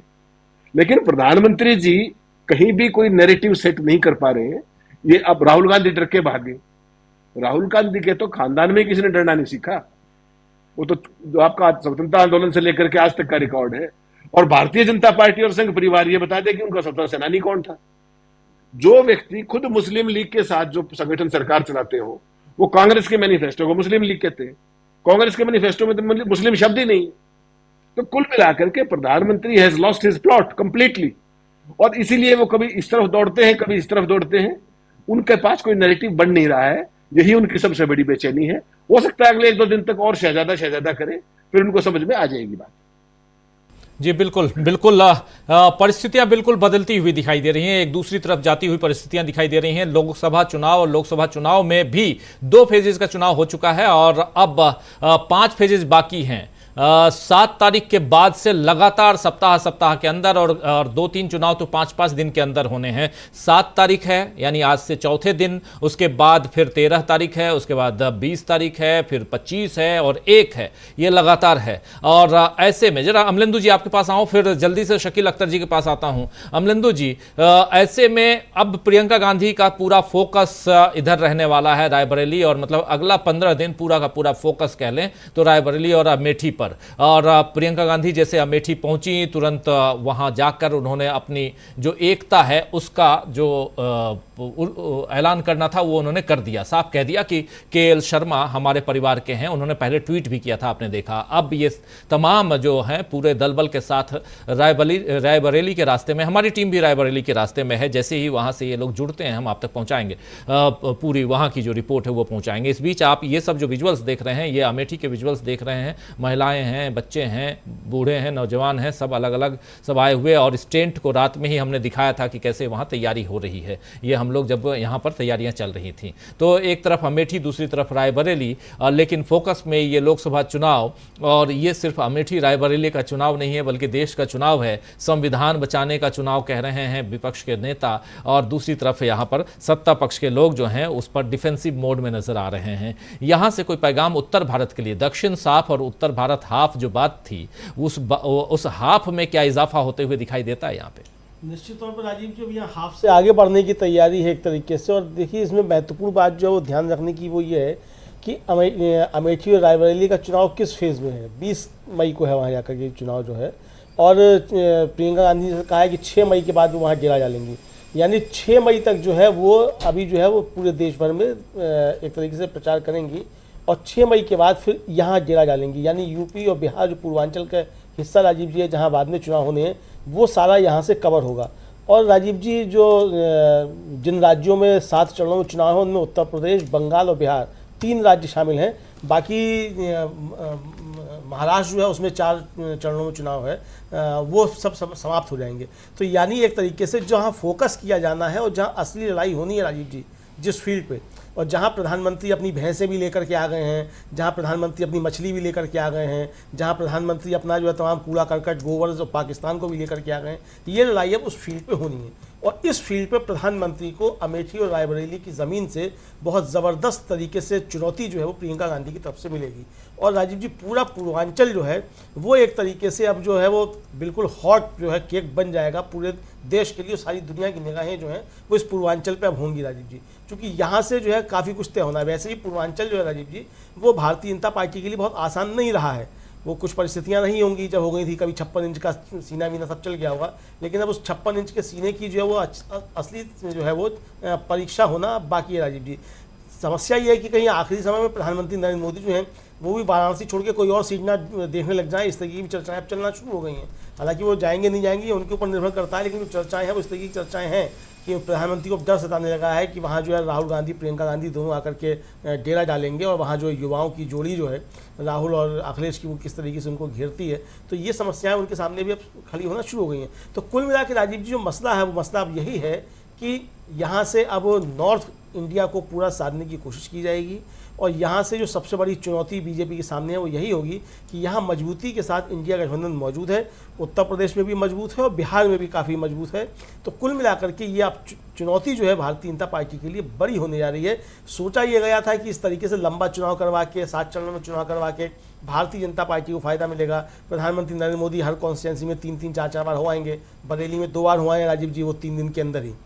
बरेली कॉन्स्टिट्यूंसी में एक दिन जाकर उन्होंने भमोरा में जनसभा की, और जनसभा में जब कुछ मिला नहीं तो फिर जाकर के अगले दिन जाकर के उन्होंने वहाँ रोड शो किया बरेली में, एक ही कॉन्स्टिट्यूंसी में। यानी तो ये प्रधानमंत्री की जो थी, जो सोचा गया था वो जो है हर जिले में या हर कॉन्स्टिट्यूंसी में 2-2, 3-3 बार हो आएंगे। मुझे लगता है कि अब ये प्रधानमंत्री के लिए संकट और बढ़ने वाला है राजीव जी, और हम लोग देखेंगे कि प्रधानमंत्री का भाषा का स्तर जो है वो रुपए से भी बहुत तेजी के साथ गिरता हुआ इस चुनाव में दिखाई पड़ेगा राजीव जी। जी जी, बिल्कुल बिल्कुल, प्रधानमंत्री के भाषा का स्तर की बात आप कर रहे हैं। चुनाव एक अलग दिशा में जा चुका है और यहाँ पर भाषा की तो कोई बात ही नहीं हो रही है, और चुनाव आयोग भी करे तो क्या करे, क्योंकि कितने सारे नोटिसेस दे, क्योंकि चुनाव आयोग को पहले ही नोटिस थमा देना चाहिए था, लेकिन नोटिस थमाने में चुनाव आयोग ने काफ़ी देर कर दी। और देर ही नहीं बल्कि नोटिस अगर चुनाव आयोग देता भी है तो वो पार्टी अध्यक्ष को देता है, न कि सीधे जिसने गलती की है या ऐसा लगता है कि ये गलती कर रहा है उसको नहीं। प्रधानमंत्री नरेंद्र मोदी कह रहे हैं कि मैंने पहले ही बता दिया था कि शहजादे वायनाड से हार के डर से अपने लिए दूसरी सीट खोज रहे हैं। अब इन्हें अमेठी से भागकर रायबरेली सीट चुननी पड़ी है। ये लोग घूम घूम कर सबको कहते हैं डरो मत, मैं भी इन्हें यही कहूंगा, डरो मत, भागो मत। ये कह रहे हैं प्रधानमंत्री नरेंद्र मोदी। शकील अख्तर जी सुन रहे हैं? डरो मत, मैं कहता हूं भागो मत। और हम ये कहते हैं कि इस बात को प्रियंका गांधी को बहुत ध्यानपूर्वक सुनना चाहिए, बहुत ध्यानपूर्वक सुनना चाहिए, और सीधे वाराणसी पहुंच जाना चाहिए। डेब्यू करने के लिए इससे अच्छी कॉन्स्टेंसी और इससे अच्छा मौका कभी नहीं मिलेगा। फुल फॉर्म में है वो, बेस्ट फॉर्म जिसे कहते हैं इस टाइम प्रियंका गांधी। और अभी तक उनके जितने भाषण हुए हैं जो कल उन्होंने कहा, शहादत की बात करी कि मैं अपने पिता को टुकड़ों में लेकर आई, मोदी जी इस शहादत का मतलब नहीं समझ सकते। मंगलसूत्र आप नहीं समझ सकते कि क्या होता है मोदी जी। वो सब यूपी के बाहर हुए हैं। अगर ऐसे 2 या 3 भाषण भी यूपी के अंदर हो जाए, वाराणसी के अंदर हो जाए, तो आपको मालूम पड़ जाएगा कि कौन डरता है कौन नहीं डरता। मैं कहता हूं डरो मत, प्रधानमंत्री जी कह रहे हैं, लेना चाहिए चैलेंज के तौर पे। हम तो कहते हैं खुलेआम लेना चाहिए चैलेंज के तौर पे। आपके पास खोने के लिए क्या है? अब कुछ नहीं है। 2014 आप बहुत बुरी तरह हारे, 2019 आप बहुत बुरी तरह हारे, और अब आपका मौका है। देश में एक माहौल बन रहा है, उस माहौल का आपको फायदा उठाना चाहिए। प्रधानमंत्री ये जो बात कह रहे हैं वो समझ नहीं रहे कि वो कहीं चुनौती की तरफ न चली जाए। वो तो अभी जो है उपहास के तौर पे कह रहे हैं, लेकिन उन्हें जैसे ही लगेगा कि ये चुनौती की तरह जा रही है तो वो कहेंगे प्रियंका तो मेरी बेटी है। हमने बताया था ना आपको, कहा था 2014 के चुनाव में, और प्रियंका ने कहा नहीं मैं राजीव गांधी की बेटी हूं। पहले उन्होंने कांग्रेस पे एक कमेंट किया कि कांग्रेस तो बूढ़ी हो गई है, 125 130 35 साल की पार्टी हो गई है। तो प्रियंका कैमरों के सामने खड़ी हो गई, यही अमेठी रायबरेली था, और हंसते हुए बोली कि क्या मैं बूढ़ी नजर आती हूं। चल गया साहब, वो जबरदस्त चला। उन्होंने तो जवाब दिया करते थे मोदी जी से पूछा, मोदी कहा नहीं नहीं नहीं वो तो मेरी ही बेटी है। फिर प्रियंका से पूछा, प्रियंका ने कहा मैं राजीव गांधी की बेटी। तो प्रियंका जब वाराणसी में बोलेंगी या उत्तर प्रदेश में कहीं भी बोलेंगी, उसका बहुत असर होने वाला है। देखिए राजीव जी, अब चीजें ऐसी हैं, इस तरह बदल रही हैं कि एक इशू से दूसरे इशू तक मोदी जी नहीं जा रहे, हम लोगों को भी जाना पड़ रहा है। अभी आपने कहा कि भाषा की तो कोई बात ही नहीं रह गई है, और जब भाषा की कोई बात नहीं रह गई है तो साहित्य की तो कोई बात कर ही नहीं सकता है। एक बार हमने जायज का जिक्र किया और एक बार खुद किशोरीलाल शर्मा ने भी जायज का जिक्र कर दिया। तो हमने सोचा कि बता दें कि ये जायज जो है मलिक मोहम्मद जायसी की जन्मभूमि है। ये हिंदी के बहुत बड़े कवि अवधी के, ये अमेठी रायबरेली ऐसी जगह नहीं है। ये हिंदी के जो बहुत बड़े आलोचक हुए हैं, महावीर प्रसाद द्विवेदी, उनकी भी है। और ये अवध आंदोलन, जो देश का पहला किसान आंदोलन हुआ था, अवध आंदोलन, उसकी भूमि भी है ये। और ये वो भूमि भी है जहां से जवाहरलाल नेता बने थे। जवाहरलाल नेहरू ने पहला नेतृत्व किसानों का ही किया था। तो ये साधारण भूमि नहीं है। मोदी जी को तो, जैसे कल प्रियंका कह रही थी बड़ी अच्छी तरह कि मोदी जी आप नहीं समझ सकते इन बातों को, सच कह रही थी। ये सब चीजें देश के इतिहास की हैं, देश की संस्कृति की हैं, अवध की संस्कृति की हैं। अवध का एक अपना कल्चर रहा है, साहित्य में, संस्कृति में, आजादी के आंदोलन में। जो हमने बताया कि जो अवध का किसान आंदोलन हुआ था, उसमें किसान को मारे गए थे अंग्रेजों ने, सामने से गोलियां मारी गई थी, और नेहरू वहां पहुंचे थे।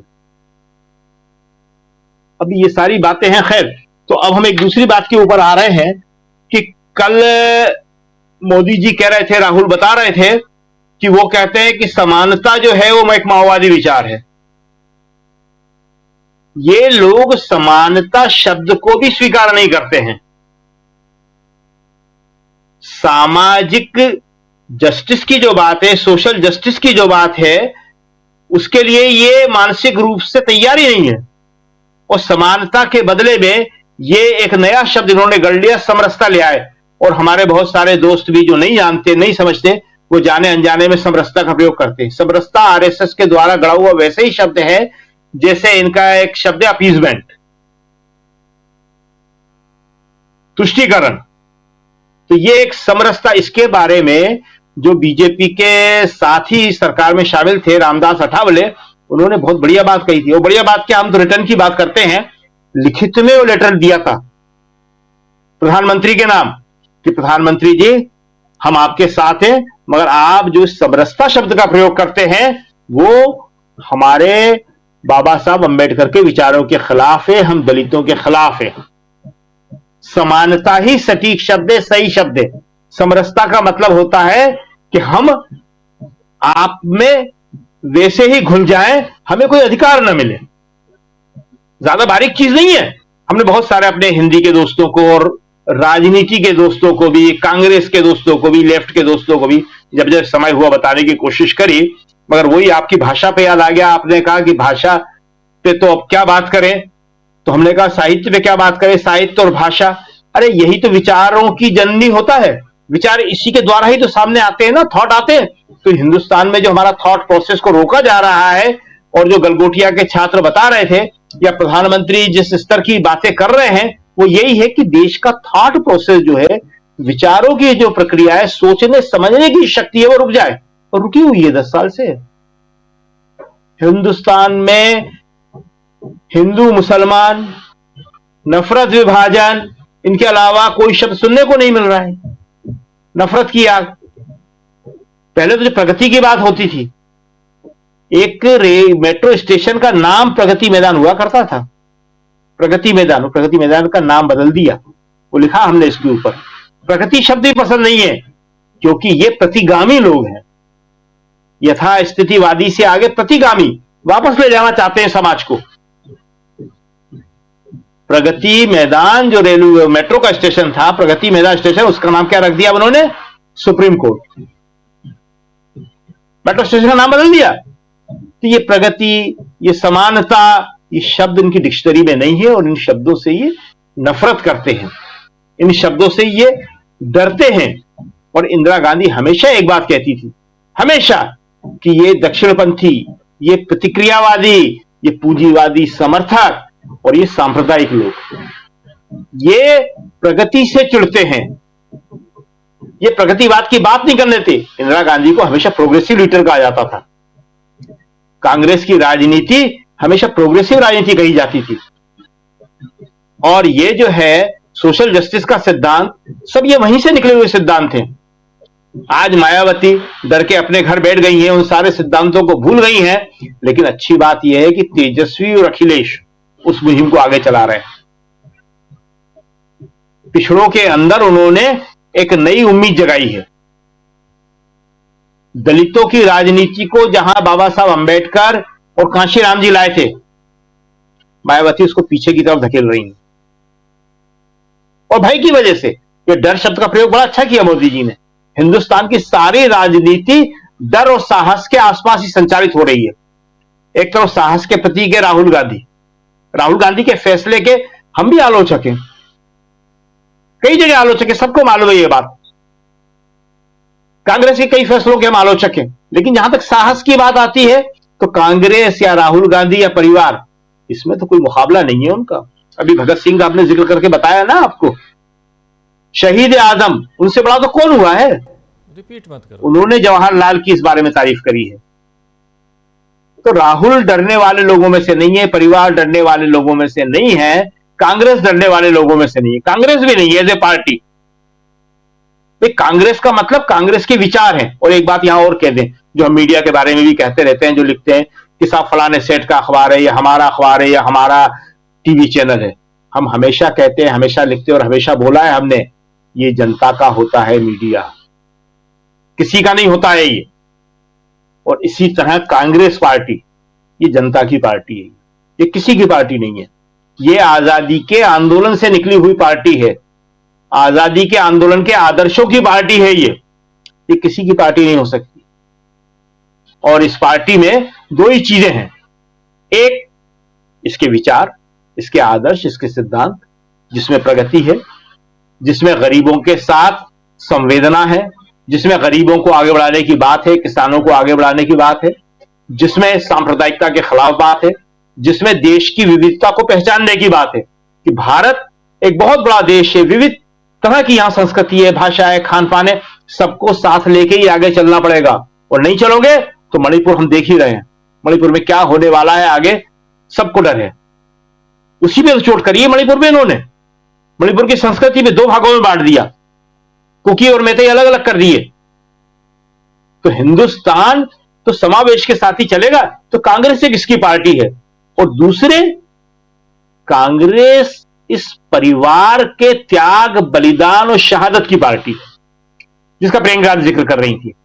कर ले कोई इतने त्याग, इतने बलिदान दे दे। किसी पार्टी ने ये किया नहीं है। आज बात करती है बीजेपी आजादी के आंदोलन में, एक योगदान नहीं बता सकते ये, इसीलिए कहते हैं कि 47 में तो आजादी नहीं हुआ।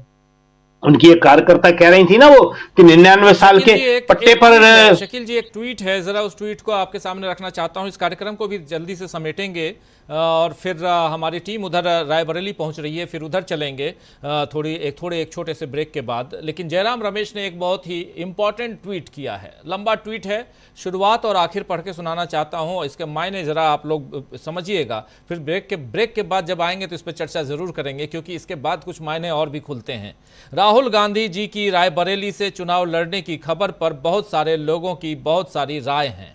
कह रहे हैं जयराम रमेश कि राहुल गांधी जी की रायबरेली से चुनाव लड़ने की खबर पर बहुत सारे लोगों की बहुत सारी राय हैं, लेकिन वो राजनीति और शतरंज के मजे हुए खिलाड़ी हैं। राजनीति और शतरंज के मजे हुए खिलाड़ी हैं और सोच समझकर दांव चलते हैं। ऐसा निर्णय पार्टी के नेतृत्व ने बहुत विचार विमर्श करके बड़ी रणनीति के तहत लिया है। इस निर्णय से बीजेपी, उनके समर्थक और चापलूस धराशायी हो गए हैं। बेचारे स्वयंभू चाणक्य के जो परंपरागत सीट की बात करते थे, उनको समझ नहीं आ रहा कि अब क्या करें।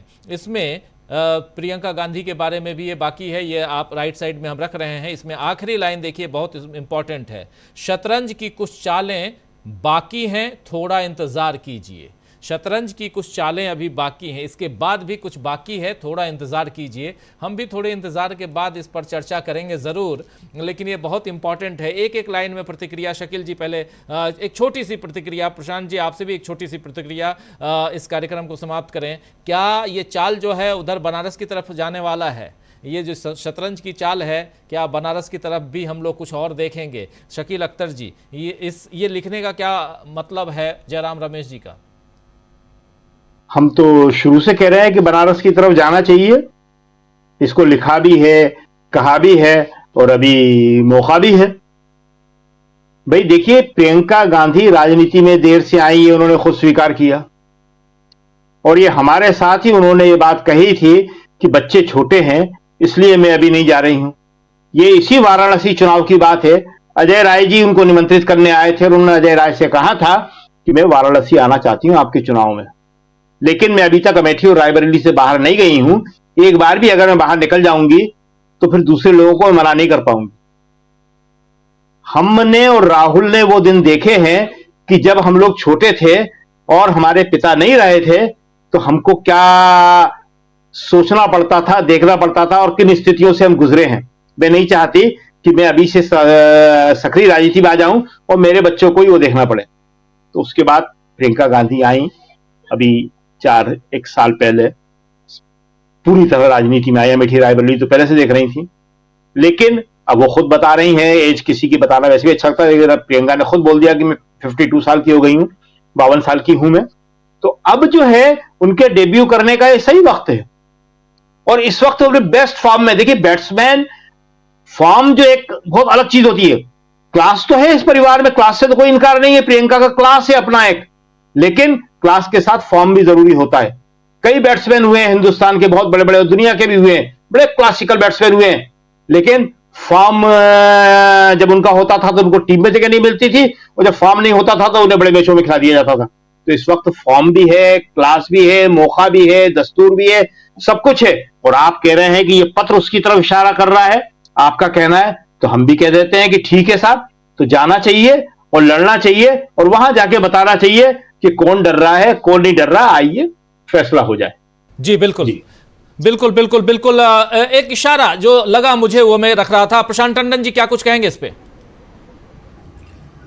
राजीव जी देखिए, कांग्रेस जो है वो बहुत हिंदू मुसलमान के राजनीति में जरूर कांग्रेस बीजेपी से पिछड़ गई, लेकिन कांग्रेस बहुत, जिसको कहें कि घाघ पार्टी है, उसके रणनीतिक फैसले होते हैं और बहुत ठंडा करके ये लोग खाते हैं। आप देखिए स्मृति ईरानी का करियर देखिए, कांग्रेस ने बना दिया। वो हारी किससे? पहली बार कपिल सिब्बल से, दूसरी बार किससे हारी? राहुल गांधी से। उनको वो ये मेडल मिल रहा था, किससे हार रही है। अब कांग्रेस ने कहा कि भाई अब किशोरी लाल से आप लड़ेंगी, किशोरी लाल से हारे या जीते। तो स्मृति ईरानी के पॉलिटिकल करियर के ऊपर कांग्रेस ने बड़ा एक सवाल खड़ा कर दिया और राहुल गांधी की हार का इससे बढ़िया बदला नहीं हो सकता था कि अब वो किशोरी लाल से लड़े। और कांग्रेस की जो है वो ये गुगली जो है वो बीजेपी समझ रही है कि क्या हुआ है और स्मृति ईरानी भी समझ रही क्या हुआ है और आगे कांग्रेस क्या करेगी देखिए अभी कहना मुश्किल है, लेकिन जरूर उनके पास एक स्ट्रेटेजी जरूर है कैंपेन की जिसमें वो समय समय पर गुगली फेंकेंगे। राजीव बिल्कुल आगे देखते हैं कि क्या कुछ होता है, लेकिन अभी जो कुछ चल रहा है उसमें एक गुगली कांग्रेस की तरफ से और कांग्रेस के आप देखिए जयराम रमेश का कहना है कि शतरंज की कुछ चालें अभी बाकी हैं, थोड़ा इंतजार कीजिए, थोड़ा इंतजार और करते हैं। लेकिन उससे पहले अमेठी और रायबरेली से राहुल गांधी पर्चा भरने जा रहे हैं। अमेठी से किशोरी लाल शर्मा जो हैं वो चुनाव लड़ रहे हैं, ताल ठोक रहे हैं और दोनों जो हैं वो अब मैदान में हैं। थोड़ी देर बाद फिर से हमारी आपकी मुलाकात होगी जिसमें हम रायबरेली में क्या कुछ चल रहा है वो आप तक पहुंचाएंगे। हमारी टीम रायबरेली पहुंचने को है और जैसे ही टीम पहुंचती है वहां से भी हम लाइव और राहुल गांधी, सोनिया गांधी, प्रियंका गांधी, मल्लिकार्जुन खड़गे, रेवंत रेड्डी, अशोक गहलोत, ये तमाम नेता रायबरेली पहुंच रहे हैं और इसके बाद की